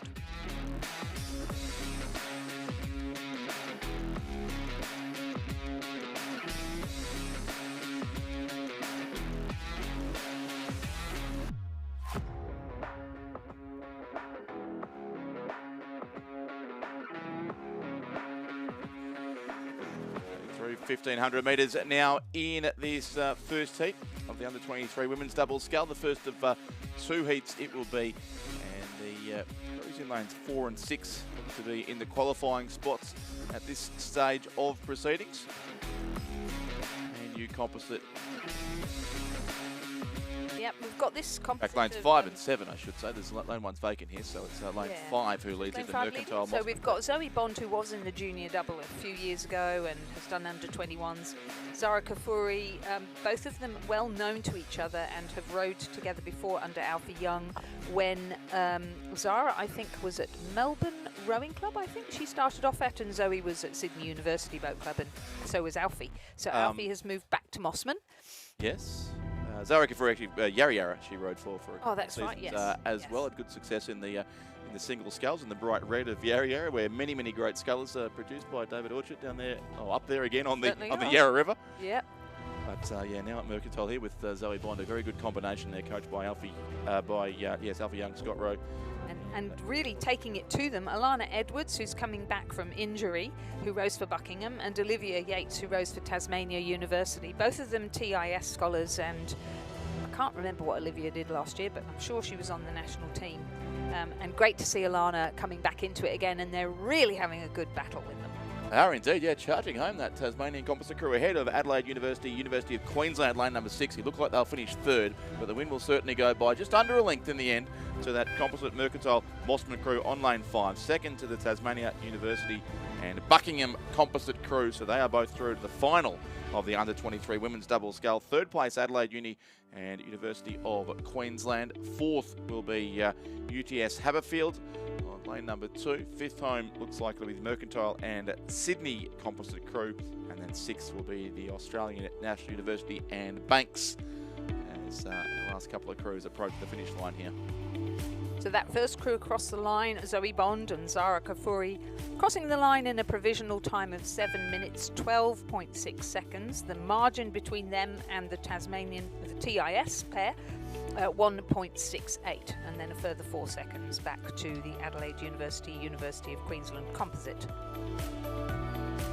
Our second heat is now in progress with the composite in lane 2 from North Esk. Emily Hepburn in the stroke seat and Mersey, Millie Filland in the bow seat. In lane 3, another Tasmanian crew, this time from Tamar and Swan River, Isabella Edinger and Ashley Cherry. In lane 4, from Surfers Paradise Rowing Club, Gemma Jansen van Vuren and Courtney Davis, coached by Gus Rodero. In lane 5, from the Australian National University and also the ACT High Performance Programme, Talia Turnbull and Zara Turner, coached by Tom Westgarth and Nigel Harding. And in lane 6, Sophie Malcolm from Centenary and Eliza Bridgefoot from the University of Queensland Boat Club, both of whom are Queensland Academy of Sport supported scholars. Yes, some good combinations here in this race, and they're only just through the first 500 metres, so we'll get a bit more of this race as they do make their way down the course, being led after that first quarter by the Australian National University on lane number 5. So Talia Turnbull and Zara Turner there, coached by Tom Westgarth and Nigel Harding. As Lizzie mentioned, lead it by just narrowly from that Queensland or UQ and Centenary crew of Sophie Malcolm and Eliza Bridgefoot. Just 0.56 per second was between those two crews after the first 500 metres. And then behind them it was Surfers Paradise, the club of course from the Gold Coast. Gemma Jensen Van Vuren and Courtney Davis were in third position ahead of Tamar Swan River in lane 3 and North Esk and Mersey in lane number 2 in 5th spot. This second heat of the under-23 women's doubles. Scull again, first and second will go through to the final. And the remaining 3 crews to race in a repêchage tomorrow.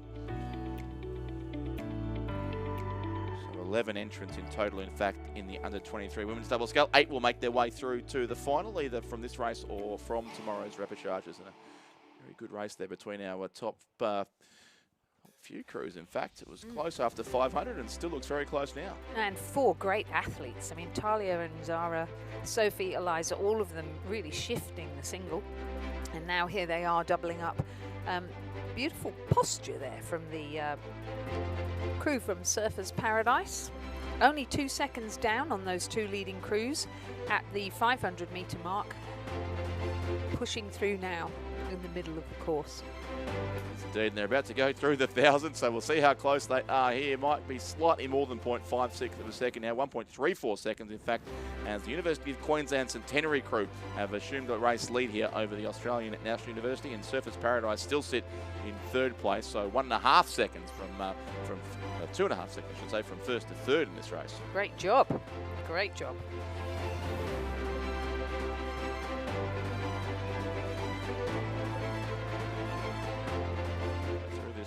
Third 500 as we zoom in on that lane 6 crew with the colours there of the University of Queensland in the stroke seat. Eliza Bridgefoot there behind her. From the Centenary Club is Sophie Malcolm. Centenary Club slightly further more upstream on the Brisbane River than is the University of Queensland. Up beyond the City Cats, where it's much easier to row without fear of too much river traffic. Australian National University of Talia Turnbull and Zara Turner there as well. The narrow race leaders they were after 500 metres.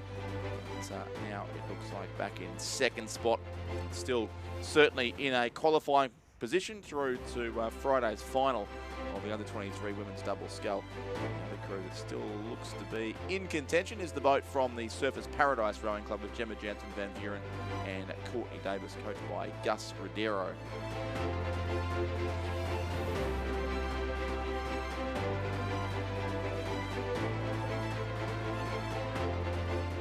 Back to the remaining 2 crews there. Tamar Swan River lane 3 and North Esk and Mersey on lane number 2.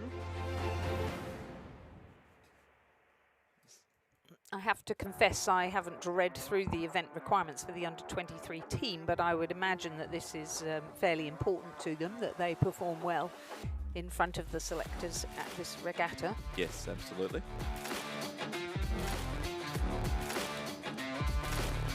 Stretched out their lead to over a length now. That's all Queensland composite combination of Sophie Malcolm and Eliza Bridgefoot. Very tight for 2nd and 3rd with ANU just edging out at that timing point. Surfers Paradise by 0.18 of a second, so indeed very close between those 2 combinations, and one now you'd think will miss out on a direct spot through to the final. The top 2 to qualify. And back to Tamar Swan River in lane 3, Isabella Edinger and Ashley Cherry. And then the Northern Tasmanian composite crew, Millie Filand of Mersey Rowing Club from Devonport and Emily Hepburn of the North Esk Rowing Club from Launceston in lane number 2.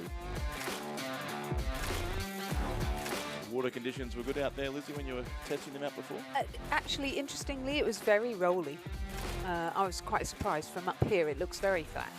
But out there, it's quite a big expanse of water, and it doesn't take much, which is why I'm sure we can see we've got static umpiring here, where the umpires are stationed down the course and not following these under 23 races all the way down. That just cuts the wash out a bit for the important races where timing really matters and a bit of roll, as opposed to the younger age groups where you would want the umpire right behind you, as we saw when somebody flipped in. Yeah, exactly. But here does come this Queensland composite crew, who will take the win here. Just over a length will be their margin over ANU, who respond well to hold on to second. So University of Queensland Centenary first, ANU second, third goes to Surfers Paradise Lane 4, who despite a good race there will have to go through the repechage if they're to make the final of the under 23 women's double scull. Fourth will go to the Tamar and Swan River composite crew, and fifth to North Esk and Mersey. So they'll finish across the course in reverse lane order, it seems. Lane 6 from 5 from 4 from 3 from 2. With lane 6, the composite of Sophie Malcolm and Eliza Bridgefoot crossing the line in a provisional time of 7 minutes 14.08. The margin between them and ANU 1.69. A further 2.19 back to Surfers Paradise, so a great row from the Surfers Paradise crew. We'll see them tomorrow in the repechage. Yep, a second chance coming up for those crews as we go to the first heat of the under 23 men's double scull. And we've got 3 heats here. Not 100% sure of the progression, but I would imagine again it would be the first 2 through to the final. Possibly not, who knows. In lane 2 we have Team Hong Kong. Wonderful to see the team over here. The double is Wing Fai Ho and Ho Ching Jack Mac. In lane 3 we have a composite between Matisse Kerr from Mercantile and Jake Gilmore of Canned Rowing Club, coached by Scott Rowe and his son Miller Rowe. In lane 4, a composite of Harry Salfinger from Swan River Rowing Club with Jack Power from UTS, coached by Matthias Ungermark and Mark Beer. In lane 5, a composite of James Robson from ANU and Darcy James from Canberra, coached by Tom Westgarth at the ACT High Performance Programme. Lane 6's UTS Haberfield crew has scratched. In lane 7, from Mossman and the New South Wales Institute of Sport, Tobias Elias and Oscar Shiel-Gamborg, coached by Alfie Young, Rowena Meredith and Joshua Hewitt. Tobias, of course, went to the Junior World Championships in the double scull, and great to see him doubling up now with Oscar, who's been fantastic at coastal rowing, beach sprint rowing, and learnt his craft in still water and is coming back again. And I must say, looks so much better than he did at the beginning of the season. That's a very neat looking double. Quite a lot of power there, but being challenged by the crew from lane 5 that Tom Westgarth coaches, James Robson and Darcy James. In fact, incredibly close here. Lizzie, it looks like after about 750 metres between all 5 crews on the course. I thought, as you did from that wide shot, that Mossman were in front, but in fact it is the Canberra composite crew who does lead Canberra and the ANU. But really, it's anyone's here for the placings. And yes, the progression at this stage is currently blank on our paperwork, but likely it will be, may well be the top 3 who will go through from this heat, so they'll have to fight for every place. We assume the rowers at least know what the progression is as far as this race is concerned. That is the lane 3 crew there on screen, the Canned composite combination with Mercantile of very similar red and white colours, those 2 clubs, of course. Matisse Kerr of Mercantile and Jake Gilmore of Canned Rowing Club. That's by Scott Rowe, formerly at Canned, now at Mercantile, and Miller Rowe as well.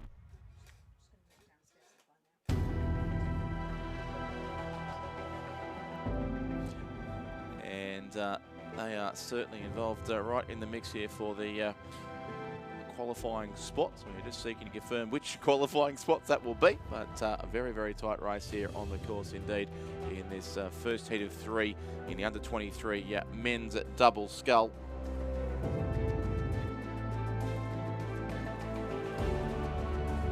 Lead still there with James Robson of the Australian National University and Darcy James of Canberra Rowing Club.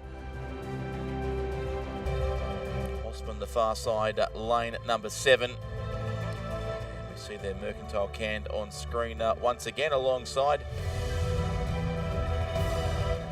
Canberra composite crew. In fact, that's the UTS Haberfield composite crew there with Swan River in the stern seat. Harry Selfinger of Swan River, Jack Power of UTS, coached by Matthias Ungermark and Mark Beer. So Certainly still plenty of chances here across the course, but out towards the far side of Lake Barrington, it would be still that Canberra ANU crew in lane 5 and Mossman Rowing Club in lane 7 who look to hold down the top 2 spots for now with about 400 metres still to go. And it was Canberra by 3 seconds, in fact, over Mossman at that timing point. And we believe what we're looking at here, because we've got 3 heats, is that the first 4 will go through to a semi-final.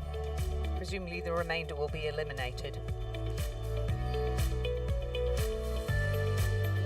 Yes, in fact, there may not be repêchages here in this event because it's the 23 race. So we will seek confirmation. But yes, it has to be at least the field here. In fact, it's a field of 16. There's been one scratching, which is what's caused the confusion here, because we actually have 16 entrants in total, and we can't progress all 16 boats through to the semi-finals. So we'll just have to wait for the official verdict there to come through. But the race lead certainly is with Canberra and ANU here in lane number 5. James Robson and Darcy James. Mossman the far side. A good battle with UTS Haberfield and Swan River here in lane 4, and then back to Cairn Mercantile lane 3. And Team Hong Kong. See the international crews here racing at the Australian Rowing Championships. They would be in 5th place on lane 2, but too far away from that Canned Mercantile composite crew. But the race lead continues to be with the ANU Canberra crew in lane 5. Just a few strokes to go now to conclude this first of 3 heats in the under-23 men's double scull, and they'll go clear and take almost a 2-length win here. So Canberra ANU finished first on lane 5. Second is tight in the end, but it will go the way of Mossman, who hold on ahead of UTS Haberfield and Swan River. 4th will be Canned Mercantile on lane 3, and 5th place will be Team Hong Kong in lane 2 in race 184. The first of 3 heats here in the under-23 men's double scull.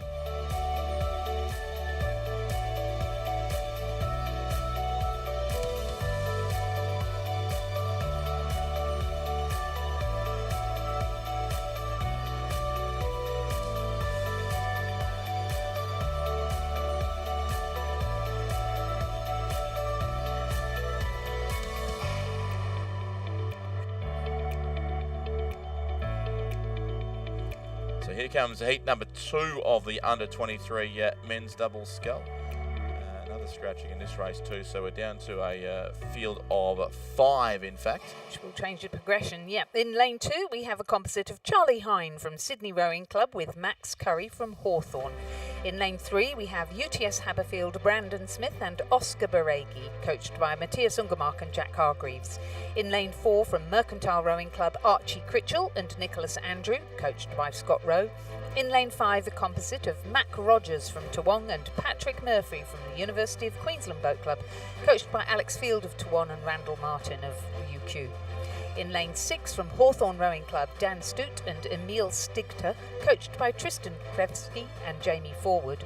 And in lane 7 from Sydney University, Luke Purdy in the stroke seat with Tasmania University's Henry Maining in the bow seat. Sorry, you said somebody was scratched. Hawthorn lane 6 with the scratching there, so right. Just a field of 5, and potentially we think 4 to go through to the next round of racing. That does remain to be confirmed. It's certainly a lead here of 3.27 seconds to Hawthorn and Sydney. That's a crew of Charlie Hine from Sydney Rowing Club with Max Curry of the Hawthorn Rowing Club there in the stroke seat of that boat on the right-hand side of the screen. UTS Haberfield alongside them would be second, Brandon Smith and Oscar Paregi. And then right across to the far side of the course, Sydney University and Tasmania University, Henry Maining and Luke Purdy would be in 3rd spot, and then tight between Mercantile lane 4 and University of Queensland Toowong in lane number 5. Clear lead here certainly to this crew from Hawthorn and Sydney. I had the pleasure of doing a bit of commentary with Charlie Hine the other day, and he was hilarious. Yeah, him and Jackson Gersoy. But immense knowledge of rowing. It was really delightful to be in the commentary tower with fresh voice as far as I was concerned. This was at the Sydney Rowing Club Regatta, so they always get their members in to do commentary and help out with everything. Oh, very good. Old-fashioned style. Yes. Club does it themselves under Keith Jameson. I'm sure Keith is watching. Hello, Keith. Man of many talents, Charlie Hine here in company with the sculler from Hawthorn, Max Curry. They'll come across and take the win here in race 185. So the Hawthorn Sydney crew wins it. Second to UTS Haberfield, lane number 3. Third to Sydney Uni and Tasmania University on lane 7. Fourth and fifth, we're very tight, which may yet be critical once we work out what the progression system's going to be. It's tight indeed. I reckon the darker coloured boat, the silvery grey boat there of Mercantile, has just taken fourth ahead of University of Queensland and Toowong. So, again, we'll have to wait and see how the progression does play out in this race. But Hawthorn and Sydney have probably put themselves out of any misery there because they've won the race comfortably and they will go through to the next round of racing. 6:35.93 their unofficial winning time, 6.08 seconds ahead of the UTS Haberfield crew as we go, Lizzie, to Heat 3. We do, and we've got some more exciting racing. We've got Oliver Evans-Wood and Jasper Boyce from Adelaide University Boat Club in lane 2, with Jude Shermer and Alex Williams in lane 3. So the two university crews battling out against each other, and boy, those boys have been performing well this season. Mitchell McGeever and Mitchell Owen are in the University of Queensland double in lane 4.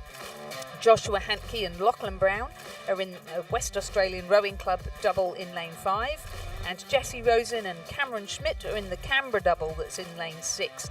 Both the lane 5 and lane 6 crews are also supported by their Institute or Academy of Sport, WACE and ACTAS.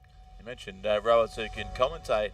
Lisa, Jude Shermer in this boat for Adelaide University. I know did some commentary with our own Stuart John at the South Australian Rowing Championships a few weekends ago. Yeah, I think also hearing good reports yes, of how he was. He did their Head of the River or 2 weekends ago as well. We did suggest he might like to spend some time with us this week, but he has a pretty packed rowing schedule as well, does Jude Shermer. So we'll let him deal with the real business really for the rowers and the coaches, isn't it? Just trying to squeeze it all in. But if you are listening and you're interested in doing some commentary, please go and visit your local state association and have a chat with them, because we're always looking for talent, as we are in rowing generally. Yep. And it would be lovely to get you on board and come and have a go. You never know. You might enjoy it and you might be good at it. That's right. And we heard a bit before, of course, from Sam Stanell and also Susanna Lutzi, who spent some time in the commentary box a couple of hours ago, who both gave us some interesting insights, not just into their commentary skills, but also their career in rowing so far. And their love of Nagambi. Yes, well, I did. Great answer. What's your favourite? Ben was wanting her to say it's Cirque, of course, but great answer from the Victorian to talk up the wonderful Nagambi Lakes Regatta Centre, which hosted this regatta 4 years ago back in 2022. Sure did. Never forget it. No, absolutely not. But what a week that indeed. Hold on, Noel Donaldson's probably listening.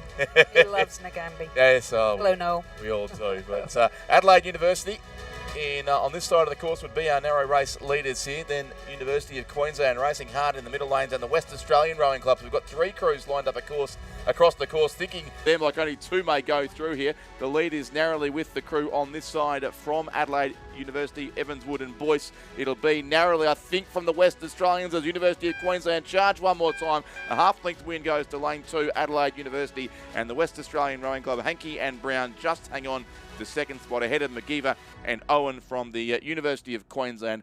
Fourth home is going to be the aforementioned Jude Shermer with Alexander Williams from Adelaide University, and fifth place will be Canberra Rowing Club in lane number 6, Jesse Rosen and Cameron Schmidt, to conclude race 186 here and conclude the 3 heats of the under-23 men's double scull. And they were in a slightly faster time of 6:29.96, so and just 1.13 the margin. We go to the open women's double scull, the first of 2 heats. We have Grace Cypher and Lucy Spores combining in a Sydney Rowing Club and New South Wales Institute of Sport double in lane 2. In lane 3, Alora Kelly from Swan River Rowing Club with Brianna Murray from the Australian National University. In lane 4, Wallace Russell and Elizabeth Newell from the University of Queensland Boat Club and the Queensland Academy of Sport, coached by Michael Russell. In lane 5, from South Australia, Isabel Townsend from Adelaide Rowing Club and Victoria Seidel from Murray Bridge Rowing Club, coached by the real Ron Mobbs and Darren Potts.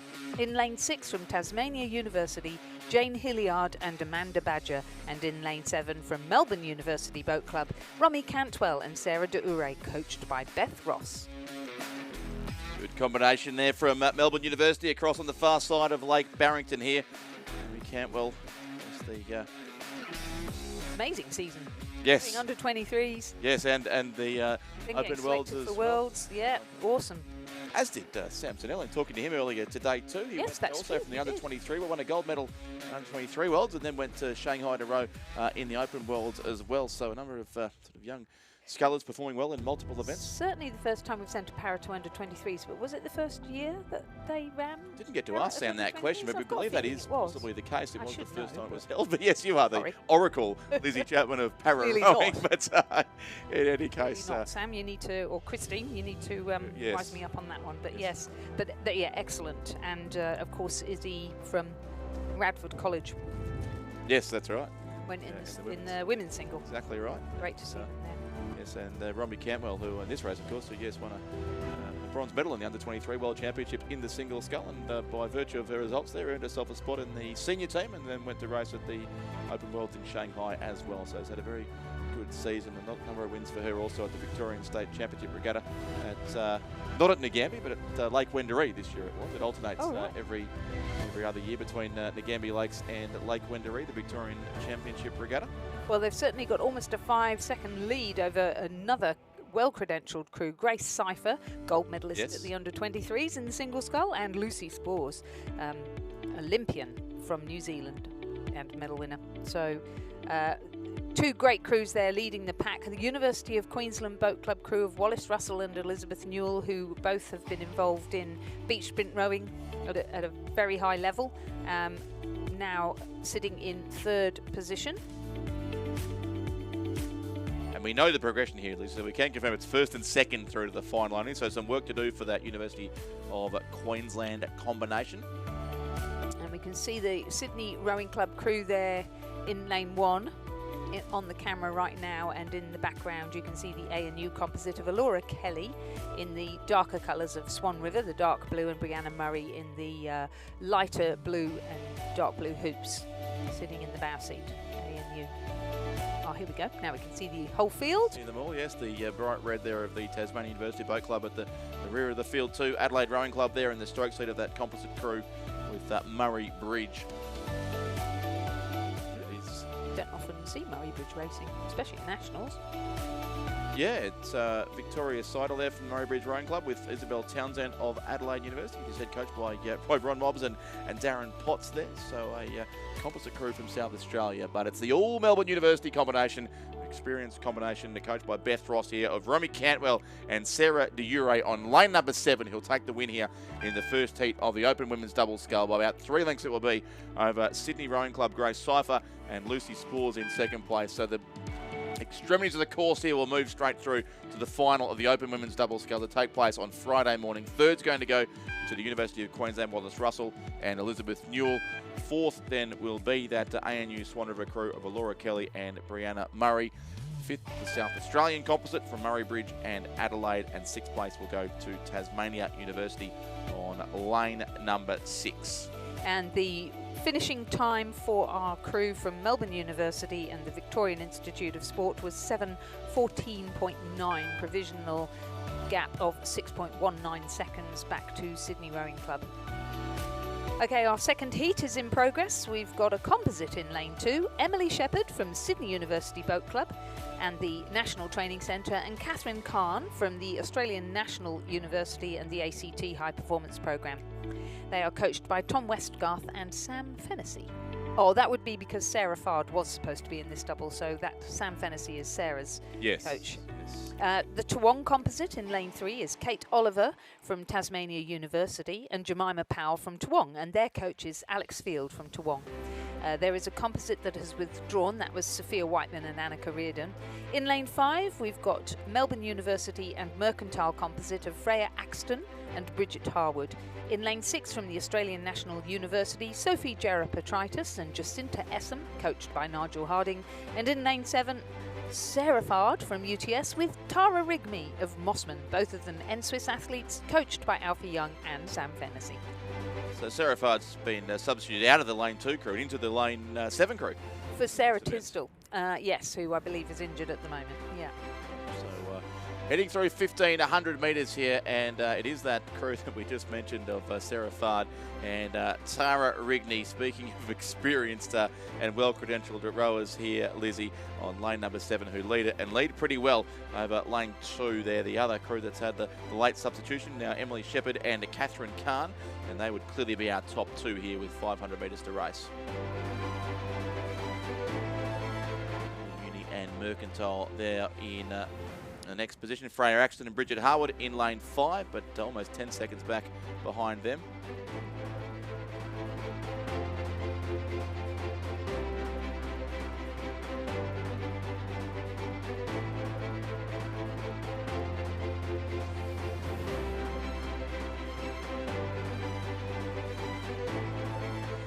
Continues to be here leading this race, the second heat of the Open Women's Doubles Scull.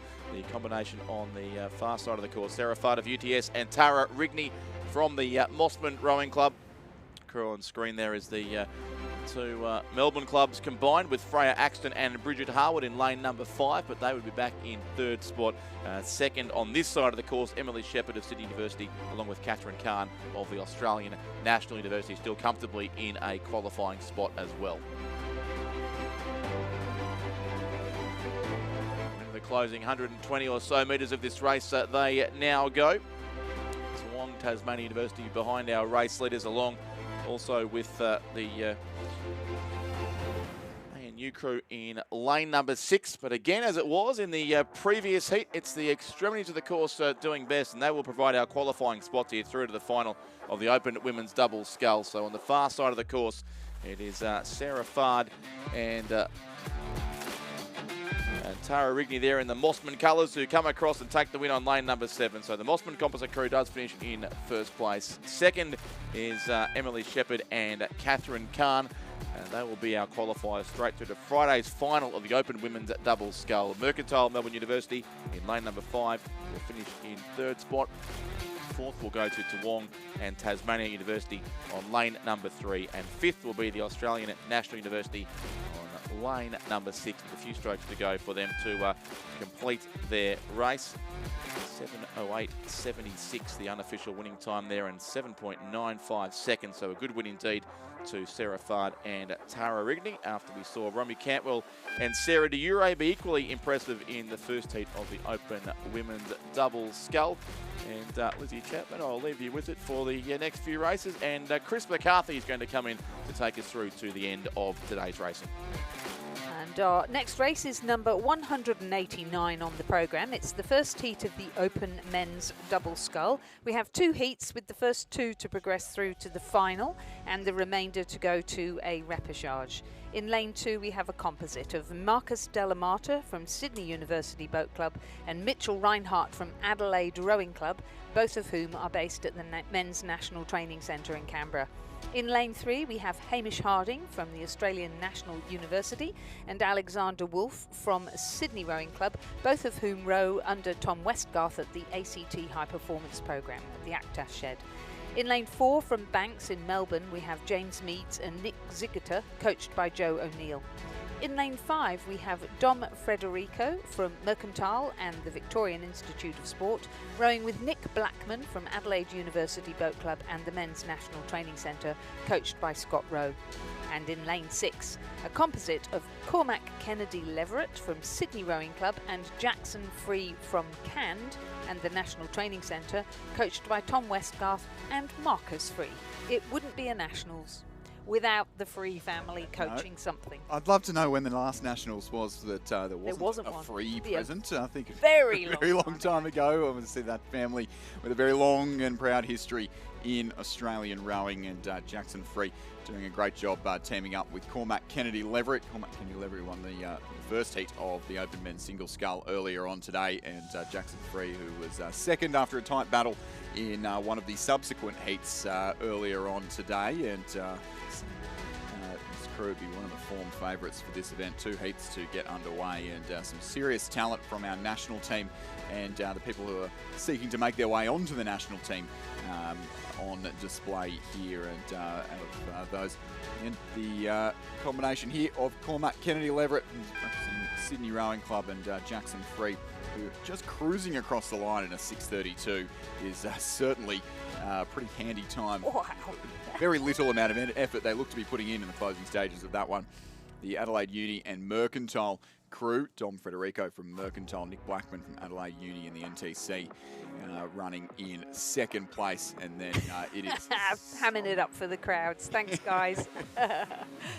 some distance back then to our crew that is running in 3rd of Mark Stellamata and Mitch Reinhardt, the all-NTC combination there from Sydney Uni and Adelaide Rowing Club.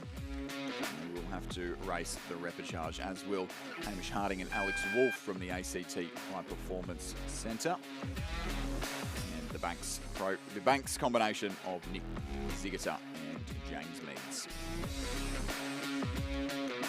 It looks like they did that in a time of 6:32, as you said. The second heat is now in progress and looks a bit more serious. We have Sydney University's Tom Anderson and Hamish Danks in lane 2. They're coached by Tom Lorridge and they are supported by the New South Wales Institute of Sport. In lane 3, we have Ben Horsnell and Tom Coates from Surfers Paradise and Canned Rowing Clubs in Queensland. In lane 4, Adam Holland from Sydney University Boat Club with Ben Clayton from the University of Western Australia, coached by Tom Lorridge, and and Adam Holland is also an N-Swiss athlete, and I have a feeling that Ben is from Wace. In lane 5, a composite of Rowan Sanderson from Tasmania University with Joshua Lascock from Adelaide, coached by Darren Potts and Ron Mobbs. And in lane 6, a composite of Pasha Bevan from Sydney Rowing Club with Sam Green from UTS Haberfield.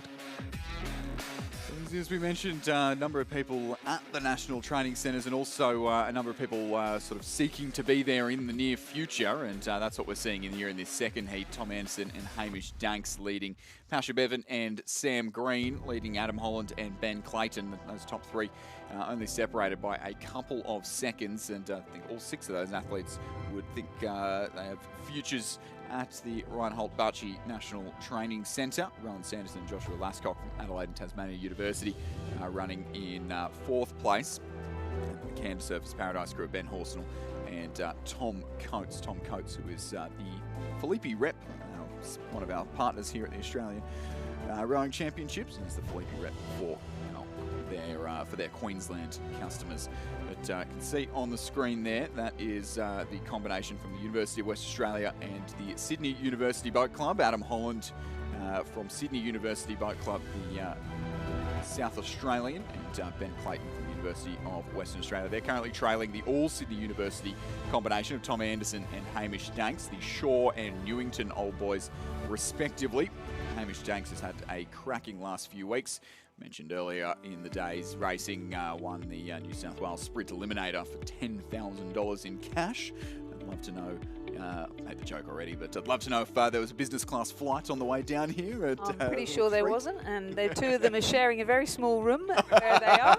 And I would imagine, as a poverty-stricken student, he's using it to live off. So hopefully he's had a good feed this week, and that will make him go fast. Have a look here, Lizzie, though, at Sam Green and Pasha Bevan, who are keen to be a top 2 and make their way straight through to the final, and they've done it.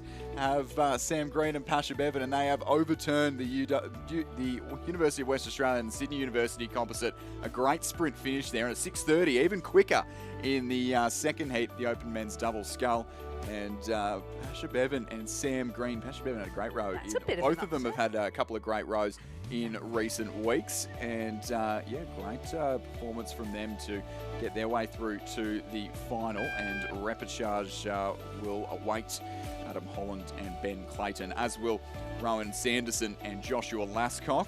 Can I just tell you that Adam and Ben just spent so much time setting that double up. We really, never mind, they get a chance to row in it again and just make sure it's absolutely perfect. So coming in 4th position, our crew from Adelaide Rowing Club and Tasmania University, Sanderson and Lascock, and in 5th, our UTS Haberfield. Must be our our UTS Haberfield composite. Time 6:30:64, as we said. So we now move to the under 23 age category, and we're going to lightweight women's sculling with heat 1 of the lightweight women's double scull, and there are 2 of these heats to go, so the first 2 will progress through to the final. In lane 2 we have Canberra Grammar School, Iris Rangier and Eliza Jones, coached by Darcy Kelly-Stout. In lane 3 from Banks and Loretto College Marriotteville, Alice Shanahan and Ariel Vanderpoel. In lane 4 from Toowong and Tasmania University, Imogen Stewart and Tiggy Wake. In lane 5 from Adelaide University and Adelaide Rowing Club, Ella Mackay and Victoria Binns. And in lane 6 from UTS Haverfield, Sarah Berretry and Annabelle McKenzie.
All right, Lizzie, so moving on to the lightweights, and I think these girls would have had races delayed and moved on to today, their single scull heats onto today, so wouldn't have expected to be racing 2 heats in the space of a couple of hours, but here they are, and doing a fine job of it. The UTS combination there, Sarah Berretry and Annabelle McKenzie, Imogen Stewart and Tiggy Wake of Tasmania University Boat Club and Toowong respectively running in 2nd place. Only 2 through to the final, same as we saw in the previous heats of these double scull events.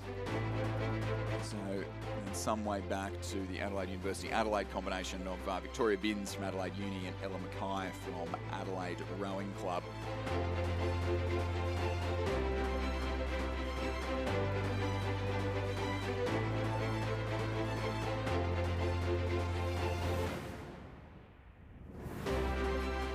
Here is that UTS combination. Sarah Berretry,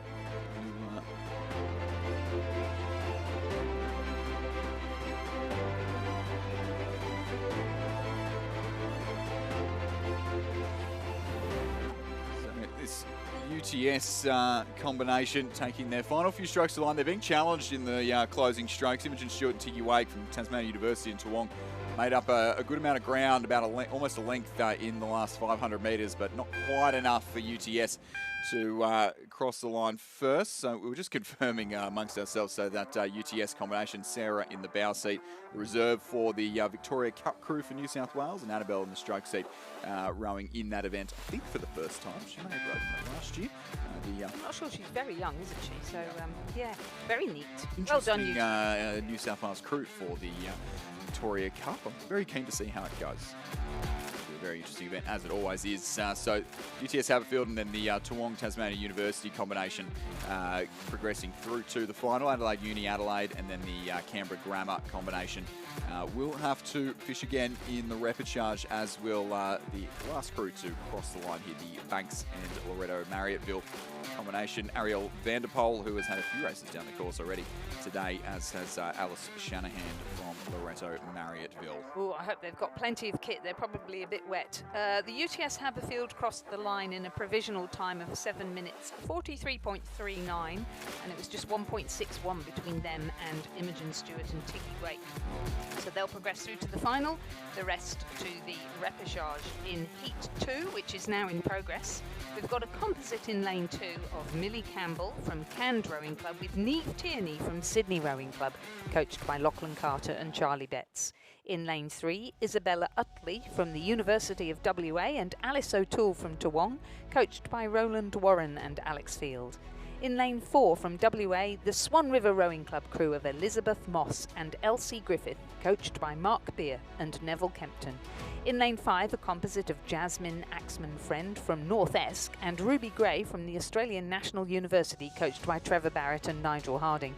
And in lane 6, another composite, this time Ellie Taylor from Nepean Rowing Club and Kate Atherton from Newcastle University Boat Club, coached by Odin McIntosh and Daniel Waddell.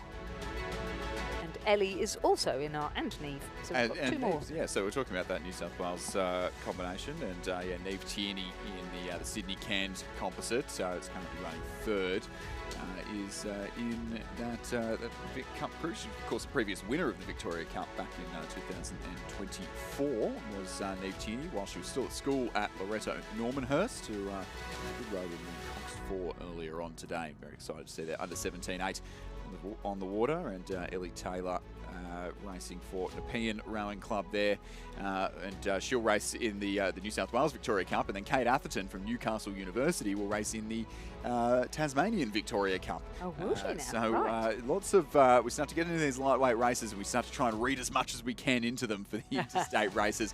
But as a typical lightweight race would unfold, you take the weight variations out of it. We get generally get some very tight racing, and at the moment it is the UWA and Toowong composite there of Isabel Utley from UWA and Alice O'Toole from Toowong, who is leading. But coming at them strong, Ellie Taylor and Kate Atherton from Nepean and Newcastle Uni, as are Neve Tierney and Millie Campbell from Sydney and Cairns either side of them. It is going to come right down to the line for that last qualifying spot. UWA and Toowong cross the line first. Sydney Cairns just over Nepean Newcastle University for the second and third place, that all-important qualifying spot straight through to the final. Very tight indeed, just 0.64 of a second to the Sydney Cairns composite of Neve Tierney and Millie Campbell, who will not have to row the repechage, but Ellie Taylor and Kate Atherton, Nepean and Newcastle University will, as will Laneu and North Est, Ruby Gray and Jasmine Axman-Friend. They run fourth, and then in fifth place, Swan River combination of Elizabeth Moss and Elsie Griffith.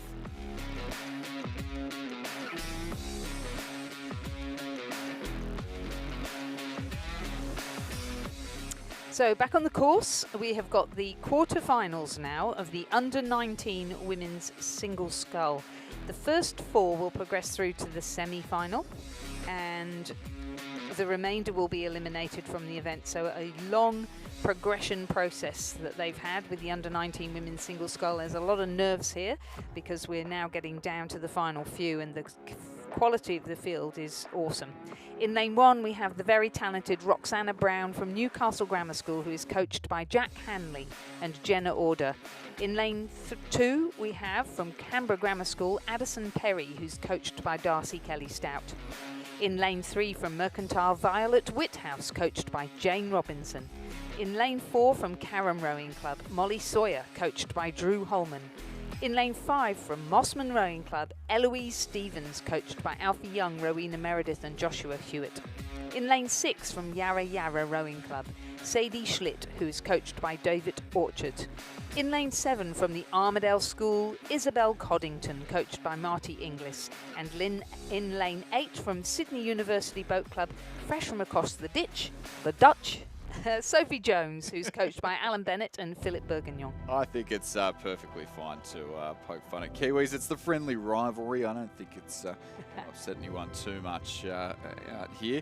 But yeah, it has been a long regatta of racing after just 2 days for the under-19 field. It's felt pretty long for us up at the commentary box at times, hasn't it, Lizzie? But these girls, their at least second race of the day, but a lot of them raced in the doubles as well today and yesterday. So for a lot of them, Huge. this is at least their 5th run down the course. We're only on day 2. Only on day 2, and we've missed out on how many hours of racing. 2,000 metre racing, it's, and people wonder why rowers eat so much. Yeah. And sleep so much. Exactly.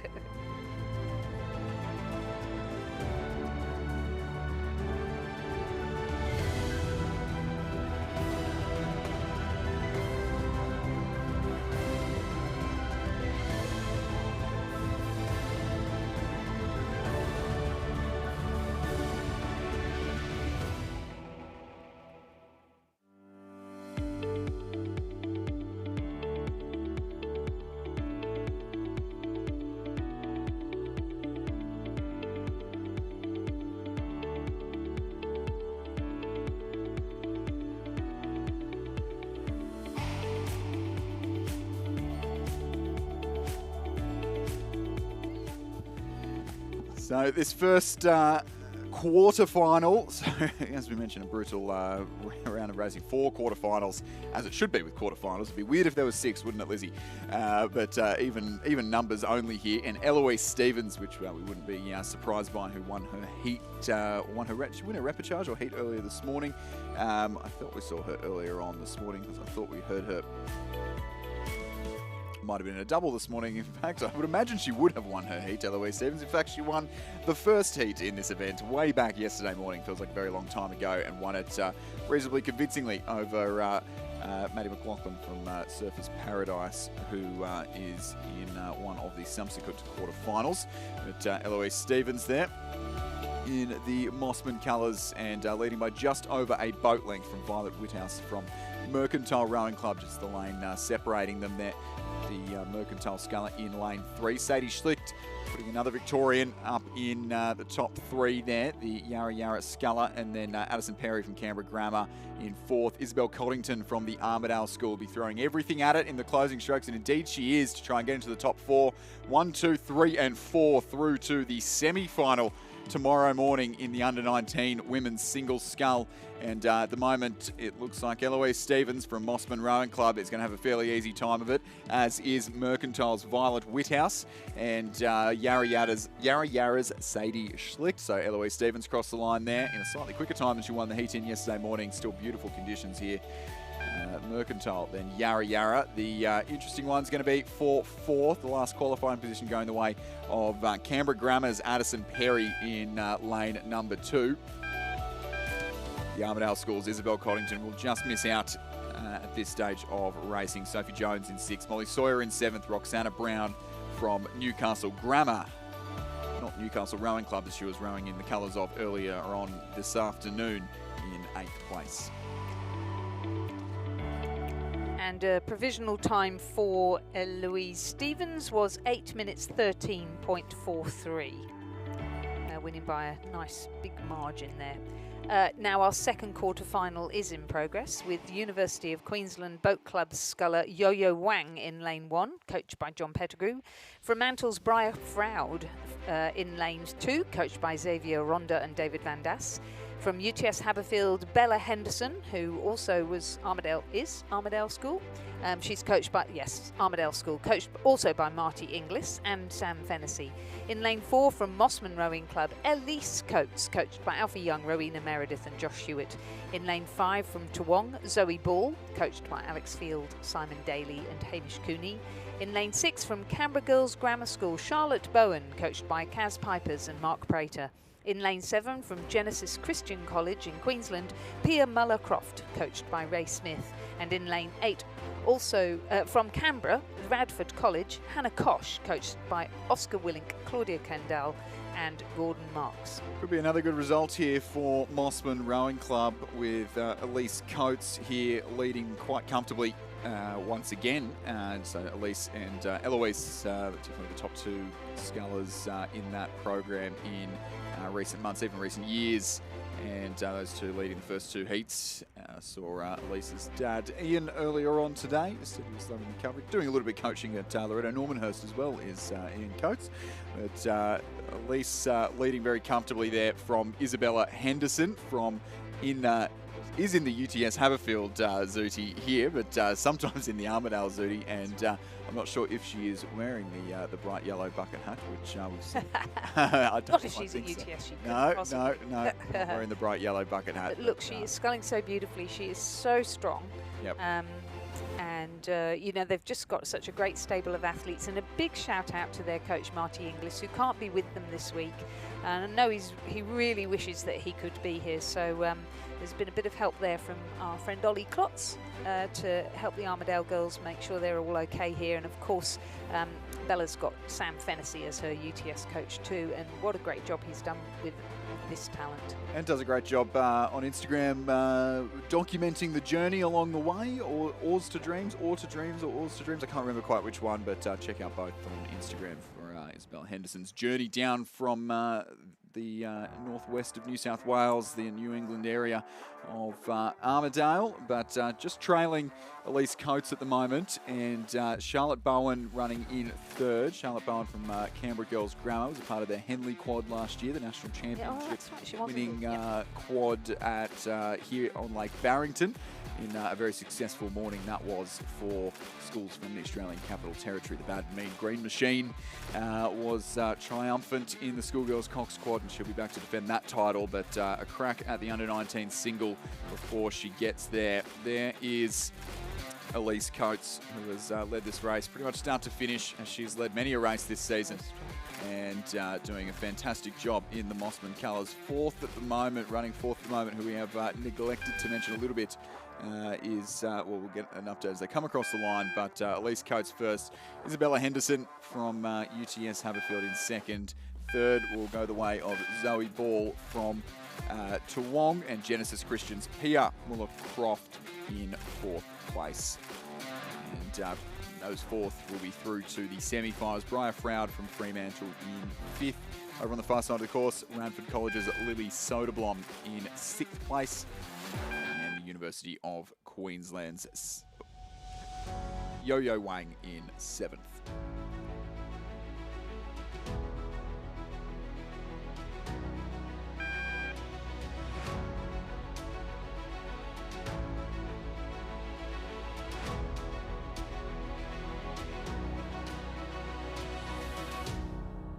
And provisional time for Elise Coates in that second quarter-final of the under-19 women's single scull was 8 minutes 12.88. I don't think she was really pushed. The margins 3.45, 4.47 and 1.33. The third quarter-final is in progress. We've got Olivia Ewan from Commercial Rowing Club in lane 1. She's coached by Jacinta Edmonds. We have Letitia Generat from Fremantle in lane 2. Coached by Xavier Ronda and David Van Das, and Lily Lucas from Fremantle in lane 3, coached by David Van Das. In lane 4 we have Bella Wells from Tasmania University, coached by Sean Finlayson and Jane McGann. We have Charlotte Olivia from UTS Haberfield in lane 5, coached by Sam Fennessy. Stephanie Pettigrew of the University of Queensland Boat Club in lane 6, coached by John Pettigrew and our under-17 champion from last year. In lane 7, Lily Soderblom from Radford College, coached by Oscar Willink, Claudia Kendall and Gordon Marks. And our final competitor of these 8 is from Canberra Grammar School, and that's Alice Allen, who's coached by Thomas Hart. So it is looking fairly good if you're a West Australian fan at the moment. Lily Lucas from Fremantle Rowing Club leading over Stephanie Pettigrew from the University of Queensland. Bella Wells from the Tasmania University Boat Club running in third place. That's another name that we've seen a couple of times down the course, I think, already today. Letitia Generat from Fremantle running in fourth, but Charlotte Olivier from UTS Haberfield knocking on the door. We can see the black, white and teal stripes of UTS Haberfield there, and knocking on the door of a top 4 finish, and in fact may have already overturned Bella Wells from Tasmania University Boat Club. You can see on the far side, or that's Bella Wells there rather, in the foreground.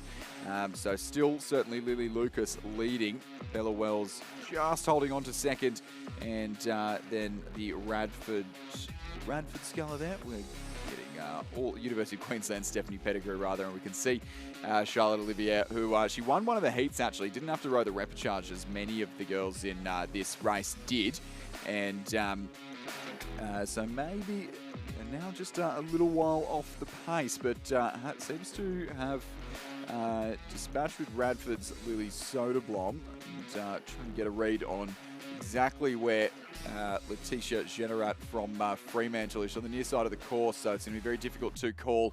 About 150 metres left to row here, and tied across all of our top 4, but I think our top couple of scullers have done enough early on. Lily Lucas from Fremantle and Stephanie Pettigrew, you can see on screen there in the Hudson Shell, separating themselves nicely.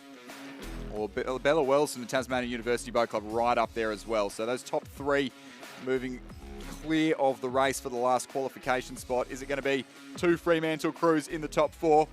Is Charlotte Olivier from UTS Haberfield going to make her way in? I think It is the Fremantle Scullos just in front there, and it will be just over the line. Very, very tight indeed there. So Lily Lucas from Fremantle over Bella Wells from Tasmania University, Stephanie Pettigrew from the University of Queensland, and Letitia Generat from Fremantle just by 0.47 of a second. I think it was even tighter than that over Charlotte Olivier from UTS Haberfield, Lily Soderblom from Radford College running in 6th place.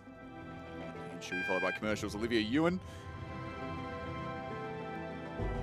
And then Canberra Grammar's Alice Allen in 8th place in this third of obviously 4 quarterfinals in the under-19 women's single scull. So Lily Lucas crossed the line in a provisional time of 8 minutes 16.39. The margins 2.06, 1.64 and 2.44. A nice close race there for our third quarterfinal. Let's move on to our fourth and final quarterfinal in the under-19 women's single scull and look at Caitlin Anderson, who is from Torrens Rowing Club in lane 1. Sarah Thomas, who's from Tasmania University in lane 2. Grace Holton from Barwon in lane 3. She's coached by Anita Whitehouse. Paddy Boland from Loretto Normanhurst in lane 4. Talia Turnbull from ANU in lane 5. Maddie McLaughlin from Surfers Paradise Rowing Club in lane 6. Scarlett Hall from Centenary Rowing Club in lane 7. She's coached by Kerry Tickle and Peter Wadsworth. And Melandra Nell from Mercantile Rowing Club in lane 8. She's coached by Susie Franklin and Rhett Spiller.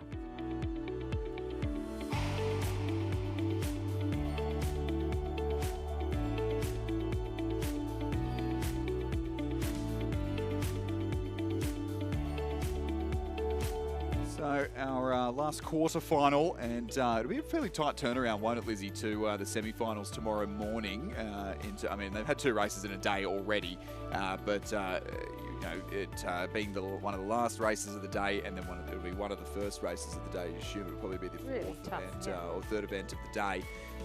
Tomorrow in the under-19 women's singles semi-finals. It'll be pretty tough turnaround, and especially if anyone's got to drive more than sort of 45 minutes back to where they're staying. That's a lot of time to sit stationary in the car, and you know, there's a lot of recovery to do, and it could end up being a late night and then an early morning, and it is pretty tough to manage.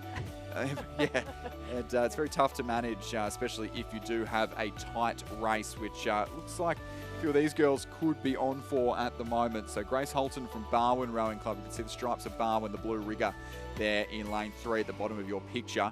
And then 2 lanes over to her left is ANU's Talia Turnbull, who seems to be really with the rate right down and just really relaxing into this race. Surfers Paradise's Maddie McLaughlin there to her left. And we did have Patricia Boland from Loretto Normanhurst in lane 4, who's the vacant lane you can see in between the 2 scullers in the white shells here on your picture.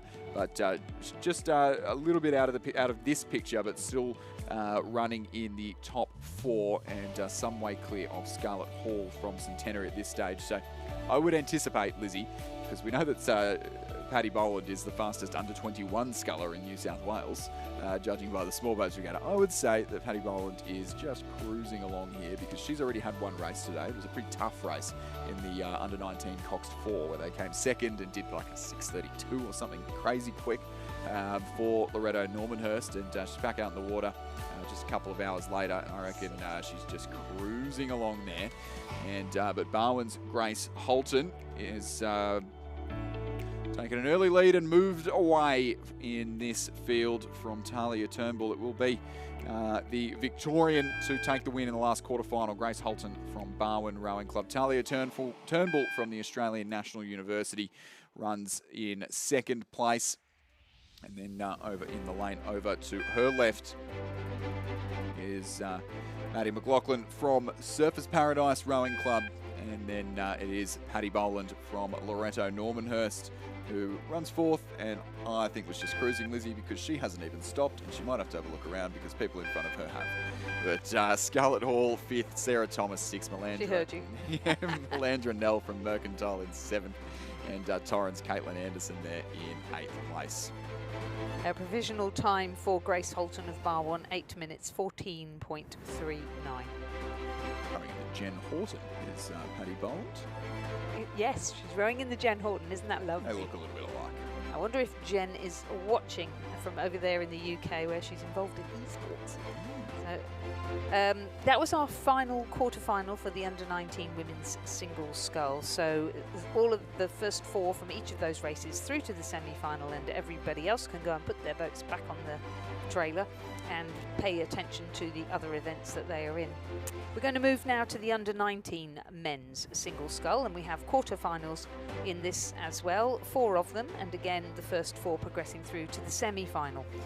In lane 1 we have Addison Stanberg, who is racing for Sydney University Boat Club and is coached by Rob Black and Simon Huxley. In lane 2, Felix Pentony from Black Mountain Rowing Club, where he's coached by Charlotte McCarthy.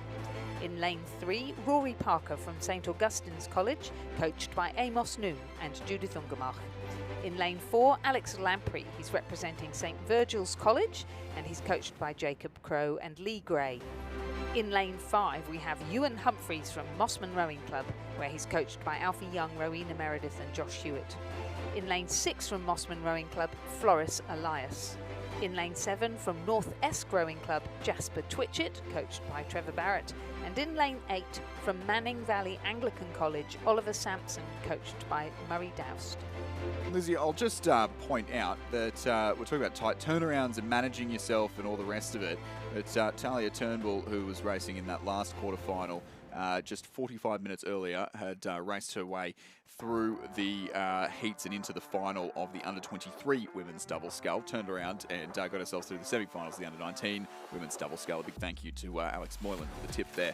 But that is it's a pretty quick turnaround, especially on a course like this where it takes a while to get back. But this men's race is certainly straight upon us, and coming across the line, in fact, almost before I get a chance to even have a look, Alex Lamprey there from St Virgil's, a local winner over Ewan Humphreys from Mossman Rowing Club, and it'll be 2 Mossman Rowing Club scullers through to the semi-final with Floris Elias there just narrowly behind, nipping at the heels of his club mates. And then, in fact, it'll be 3 from the Northern Beaches of Sydney into the semi-final with Rory Parker from St Augustine's, who as well has had a very busy day running in 4th place. Jasper Twitchett from North Esk just misses out by a couple of seconds there, as does Felix Pentony from Black Mountain Rowing Club. And it's going to be close for 7th and 8th, but Addison Stanberg from Sydney University just up over Oliver Sampson of Manning Valley Anglican College. And the provisional time for Alex Lamprey of St Virgil's College was 7 minutes 20.26. Moving to the second quarter-final of the under-19 men's single scull, we have Tom Redman from Torrens Rowing Club in South Australia in lane 1. He's coached by Emma Hall-Craggs. In lane 2, Connor Kruger of Radford College of the ACT, where he's coached by Mackenzie Moore, Gus Walker and Gordo Marks. In lane 3, Leighton Skoman of Mossman Rowing Club. In lane 4, Lockie Tyndall of the King's School Parramatta, coached by Julian Huxley and David Geely. In lane 5, Taj Bailey from Corio Bay Rowing Club, coached by Jeff Watt, and his brother Zander is in lane 6.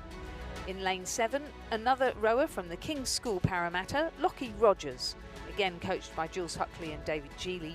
And our final contestant is Riley Hibble from Townsville and James Cook University Rowing Club, Queensland, coached by Jamie Fords and Mika Talbot.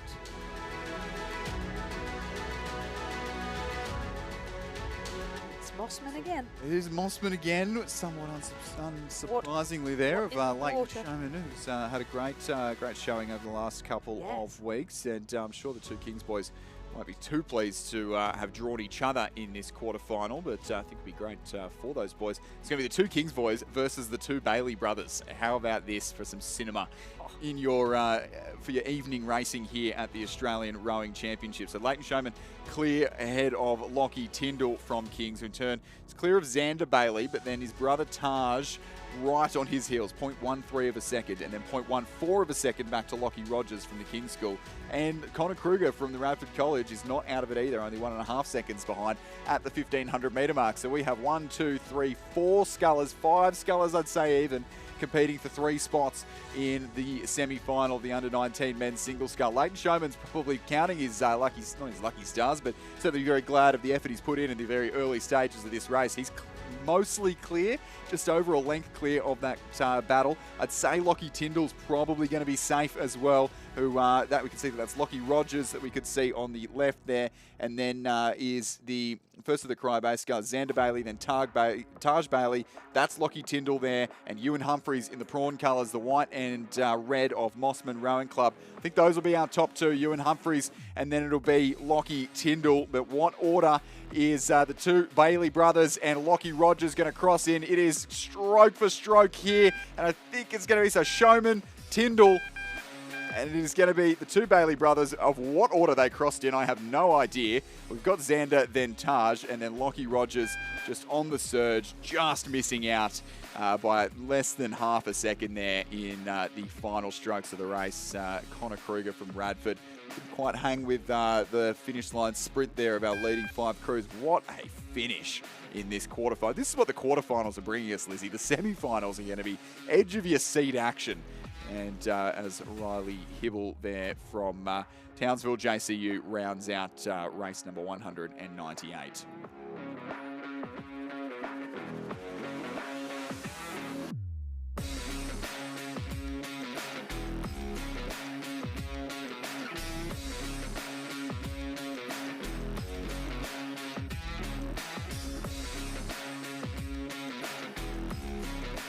So just confirming the first 4 that will progress through to the quarterfinal: Leighton Skoman of Mossman, Lockie Tyndall of Kings, Xander Bailey of Corio Bay, Taj Bailey of Corio Bay. 7:26.85 was the provisional time. And now our third quarterfinal of the under-19 men's single scull sees Aidan Foran of Adelaide High in lane 1, coached by Joe Malcolm, James Gordon of Genesis Christian College in lane 2, coached by Ray Smith, Dylan Capewell of the University of WA in lane 3, coached by Roland Warren, Llewellyn Gray of St Virgil's College in lane 4, coached by Jacob Crow and Lee Gray. In lane 5, Oliver Kent from Brisbane Grammar School. In lane 6, Alexander Tailby of Radford College, coached by Mackenzie Moore, Gus Walker and Gordo Marks. In lane 7, from Redbank Plains State High, Cassidy Ellum Allen, coached by Cody Ellum Allen. And in lane 8, from Leichhardt Rowing Club in Sydney, Remy Wilson, coached by Isaac Shepherd and Arabella Barr. So just a quick announcement to those around the course. There will be no training after racing this evening. We are getting pretty close to as late as we can possibly row here at Lake Barrington, and no training after racing. But certainly plenty of good racing to still look forward to if these quarterfinals anything to go by. I mean, we've only got really 5 or 6 races left in the program, but they are continuing to impress. So here's Oliver Kent from Brisbane Grammar, who has been very, very impressive, won the New South Wales titles earlier on in the year. Alexander Tailby from Radford is locked in a battle with St Virgil's Llewellyn Gray and Dylan Capewell from the University of Western Australia. They came through the 1500 metre mark absolutely dead level. There was they were just keeping the people in the timing hut, our volunteers in the timing hut, I think, keeping them on their toes, making sure they hadn't fallen asleep in the after such a long day. But yeah, those 3 scullers from Radford, St Virgil's and the University of WA in lanes 6, 4 and 3 respectively, going at it in the closing stages. 4 of them are going through to the semi-finals, so there's not too much to play for really, other than a slightly better lane. But the lanes aren't too important here at Lake Barrington. It's generally a headwind or a tailwind, and it's generally pretty fair across all of the lanes. Yeah. It's generally a pretty good course for that one. And but Oliver Kent will get one of those centre lanes, and he'll be able to get a look back on his competition in the semi-final earlier tomorrow. It looks like the Radford Scullers maybe just dropped out of that battle for the minor placings, and it is between the St Virgil's and the University of WA Scullers. Oliver Kent from Brisbane Grammar School takes the win here, and it is going to be the UWA BC Sculler of Dylan Capewell, who was just in the under-19 double, not with a big sprint finish as well, not half an hour ago, I reckon. Llewellyn Gray from St Virgil's runs third, and Alexander Tailby from Radford College runs in fourth place. Very, very close then back to fifth, James Gordon from Genesis Christian. So Alexander Tailby really dropping off there and almost letting the Queenslander of James Gordon into the mix. And Cassidy Elam Allen from Redbank Plains State High School in sixth place. And then back to the Sculler in lane 1 from Adelaide High, Aidan Foran for 8th place. I've got my maths a little bit mixed up there. Mr. Remy Wilson from Leichhardt there. 7:28 was the time of Oliver Kent from Brisbane Grammar School, crossing the line first in this third quarter-final of the under-19 men's single scull. Second, Dylan Capewell, University of WA. 3, Llewellyn Gray, St Virgil's. And 4, Alexander Tailby of Radford College. Moving to our fourth and final quarter-final of the under-19 men's single scull, we have Jasper Eaton in lane 1. He represents Adelaide High and is coached by Joe Malcolm. Cooper Wood from the University of WA in lane 2. He's coached by Roland Warren. Lachlan Schofield of St Augustine's College, Sydney in lane 3. He's coached by Amos Noon and Judith Ungermach. Leonardo Hughes of the Southport School in lane 4. Samuel Bradell of Fremantle Rowing Club in lane 5. Harrison Braithwaite of Canberra Rowing Club and the ACT High Performance Programme in lane 6. Bo Furlong of Tamar Rowing Club in lane 7. He's coached by Andrew Hull. And Axel Wickham of Bundaberg Rowing Club in lane 8, coached by Ashlyn Chapman. So the last quarter-final here of the under-19 men's single scull, and then we've got a couple of repecharges left, and that will have us done for the day here on day 2 of the Australian Rowing Championships. And there we have Samuel Bredel of Fremantle Rowing Club. And Leonardo Hughes from the Southport School, Harrison Braithwaite of Canberra Rowing Club, and Bo Furlong from Tamar, who again, I'm fairly sure Bo Furlong was involved in a pretty tight finish in the under-19 double scull not mere moments ago. So some very quick turnarounds as a result of our rejigged racing program here in the day 2 of the Australian Rowing Championships. But these athletes, no one complaining and getting on with the job, and it certainly isn't affecting Samuel Bredel from Fremantle Rowing Club as he gets the chance to really let the rate stretch out and relax as much as possible. Still putting a fair bit of work in the water, but down low. And there's Harrison Braithwaite from Canberra Rowing Club, Bo Furlong from Tamar in the yellow Ampacker shell. And on the near side of the course is the Southport School sculler, Leonardo Hughes, the captain of boats at the Queensland School, and has won the last 3 Head of the Rivers on the trot. And he's pushing for a second place finish, not happy with a third, which the Canberra Rowing Club sculler, Harrison Braithwaite, really pushing there. They're going stroke for stroke. Samuel Bredel first across the line there, very close between, I'm going to say just Harrison Braithwaite over Leonardo Hughes, but it is going to go to a photo finish. And Bo Furlong from Tamar Rowing Club completes the top 4 through to the semi-final. Lockie Schofield there from St Augustine's in 5th place. Jasper Eaton from Adelaide High in 6th, and then our last 2 scullers will come to complete the course here in the shape of Axel Wickham from Bundaberg on the far side there, and then on the near side, University of WA's Cooper Wood, Lizzie.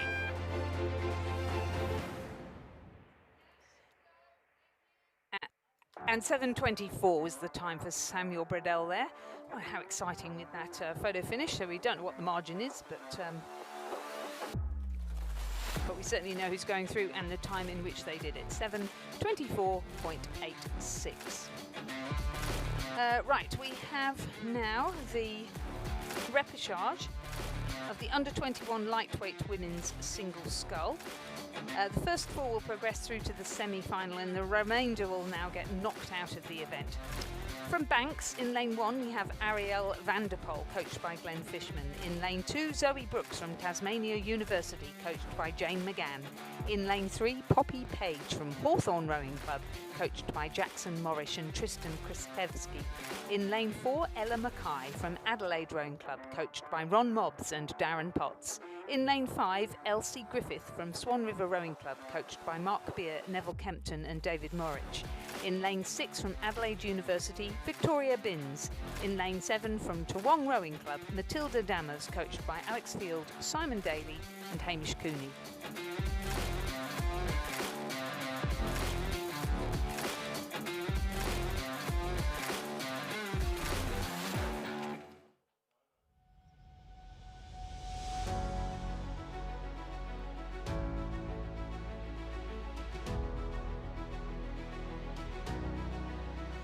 some crazy turnarounds happening for some of these athletes. I know Ariel Vanderpoel had raced a couple of times today, just double checking. That is 1, 2, 3. This is the 4th time down the course today. So they only had the lightweight doubles just about 45 minutes ago, or about an hour ago rather, and then the under-19 doubles that she was in a couple of hours ago, and the heats for this obviously just before the lunch break. So a busy racing schedule for the lightweights, as it so often turns out when things get moved around. I think it is always the lightweights who tend to get the short end of the stick, which is tough because of course they need to weigh in before races as well. But luckily, when things do get moved around with the lightweight races, your first weigh-in, you only have to weigh in once for the day. So you weigh in 2 hours before your first race, and that race carries forward. So often it can be quite good if you race at 9 o'clock and then race at 5 o'clock. And I spoke to old friend Hugh McLeod the other day, who used to race lightweight in Sydney and now is doing a bit of the regatta operations work in New South Wales. And he was telling me about how he used to enter a race that he didn't care about early on in the morning, so he could get his weigh-in done very early in the morning, paddle down the course at rate 20, and then fuel up and have plenty more energy for his real race at 2 o'clock in the afternoon. Yeah, makes a lot of sense.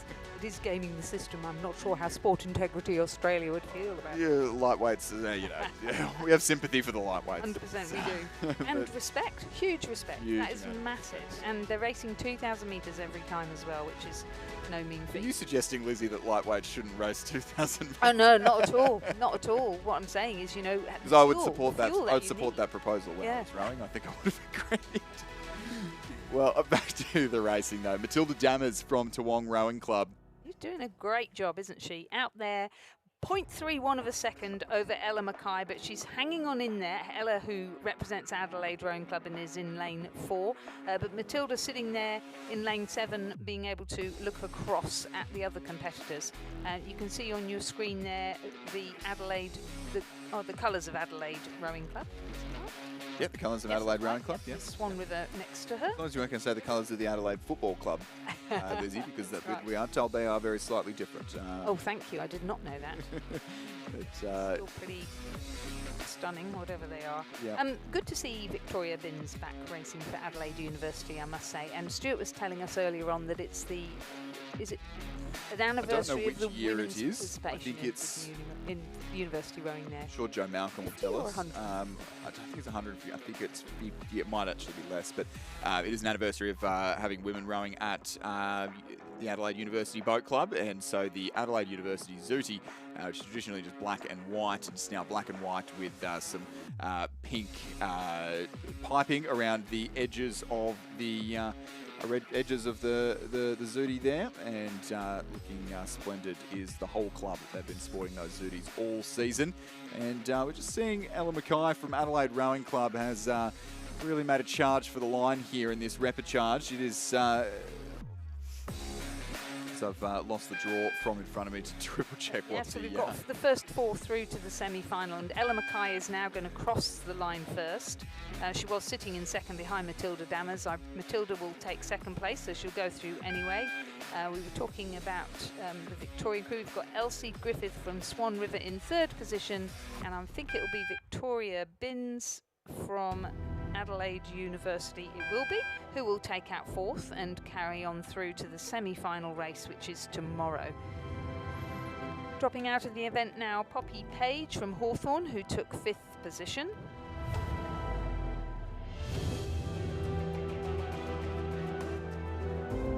Coming across the line now, Zoe Brooks from Tasmania University. In the red boats of the Tasmanian University Boat Club, which will please our co-commentator Richard Wilson. We have Ariel Vanderpoel. Ariel Vanderpoel in her, I think she is 4th run down the course, I think, and has attacked every race. She's very young for under 21s. She rode a pair with Ant at the New South Wales State Championships. It was her first ever sweep race, and they were the only lightweight pair, and they raced against all of the senior heavyweight pairs. That's massive. Got a medal for it. 8:43 was the time for Ella Mackay. And I think this is now the final race of the day, which is the repechage for the under-21 lightweight men's single sculls. Angus Andrews from Unley High has withdrawn. Max van der Meulengraaf from Pembroke School in South Australia is in lane 3. He's coached by Harrison Francis. Alex Cook from Commercial Rowing Club is in lane 4. He's part of Jacinta Edmonds' squad there. Chris Kingston from North Esk Rowing Club is in lane 5, coached by Trevor Barrett. Oliver Manning from Black Mountain is in lane 6. He's coached by Renee Domichens. And Corin Buck from North Esk Rowing Club is in lane 7. He's coached by Trevor Barrett. So 4 to go through from those. Is that 5? Yep, only 1 to be dropped because Unley High's Xavier Anders has also dropped out of the race. So what I will say, Lizzie, it has been a day of a few interruptions, obviously. It's been a week of a few interruptions. However, with them crossing the 1,500 metre mark at 31 minutes past 6, the race starting at 6:25, I think I can confidently deduce that the last race has started on time. And we are on track to finish roughly on time. It is later than we scheduled this morning, but it's not an hour later than we had scheduled this morning. So we have caught up to some time today, despite all the little interruptions that we've endured. And I think that speaks credits to the volunteers on the water who are coming down in a beautiful procession behind this race. So this repechage, top 4 through to the semi-final and just the 5 on the water. So at the moment, that top 4 pretty tight for that top 4, but Black Mountain's Oliver Manning leading North Esk's Corin Buck at the 1,500. I would actually hazard a guess and say on the near side of the course there, Pembroke Schools, Max van der Meulengraaf there in lane 3 has just snuck his bow ball into the second position. And then just next to him is North Esk's Corin Buck, or Commercials rather, Alex Cook, North Esk Corin Buck on the far side of the course there. Yeah, I agree with you. I think fantastic, all the volunteers that have helped make this happen, but I've got to say it's been a very difficult day for the organisers and the officials, and they have just been amazing, and the racing that we have brought to the public has been so good. Such high standard. And look at the last race, Lizzie. The last race is going to be separated by just over a length of the top 4, and I don't know if I'm going to be able to call it across the line. So I think we'll say Oliver Manning there.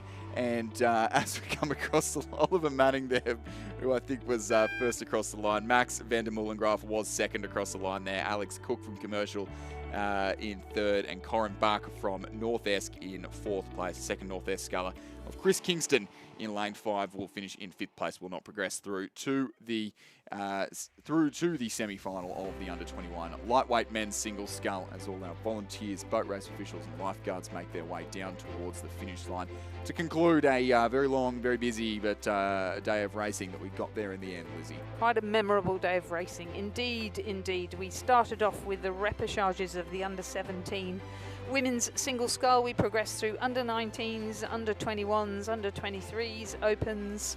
We've had pairs. We've introduced para rowing. We've had the first rounds of lightweight rowing, and they've gone on and on and on. It's been a fantastic day of racing, and thank you to everybody that's helped make that happen. Coaches, athletes, parents, so many parents here really enjoying what they're seeing, and most of all the volunteers, so many of them. So we've got lots to look forward to tomorrow, another full day of racing. As we said, there's no training on the course this evening because it's already getting dark, beautifully misty, quite atmospheric. It is gorgeous, dear Lizzie, and especially as it has been very windy, it's been very, very still, and as the cloud starts to settle in the evening, it's very atmospheric, isn't it? It's gloomy, and we're ready for setting the scene for what we're going to see over the coming 5 days. There's still 5 days to go. Might have been a shaky start, but we've got 5 days left of very high quality racing here at the Australian Rowing Championships. We have, so we're well through the singles now and the doubles, and we're tomorrow going to start seeing quads and 4s on the water. I mean the youngsters, the under-17s, under-19s, etc. So we'll be seeing the talent of tomorrow, our future medalists at Brisbane 2032 on the water tomorrow, and the school kids start to arrive too. So all very exciting times here at the 2026 Australian Rowing Championships. We do hope you'll join us tomorrow on the live stream if you're not able to be here in person, and if you are here in person, safe journey home and safe travels back again tomorrow morning. We look forward to seeing you. It's a good night from me, Lizzie Chapman,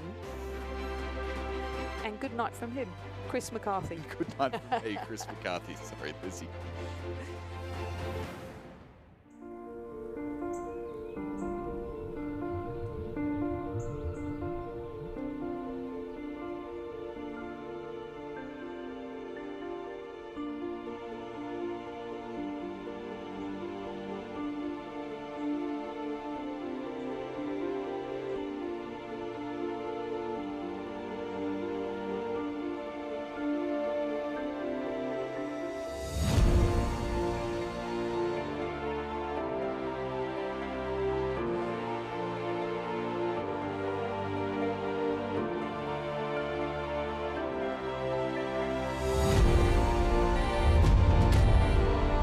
Atlas Iron and Roy Hill have come together to form Hancock Iron Ore, a team built on a significant West Australian legacy, founded by a patriotic Australian, Gina Reinhardt, working together to be the best in Australia, for Australia.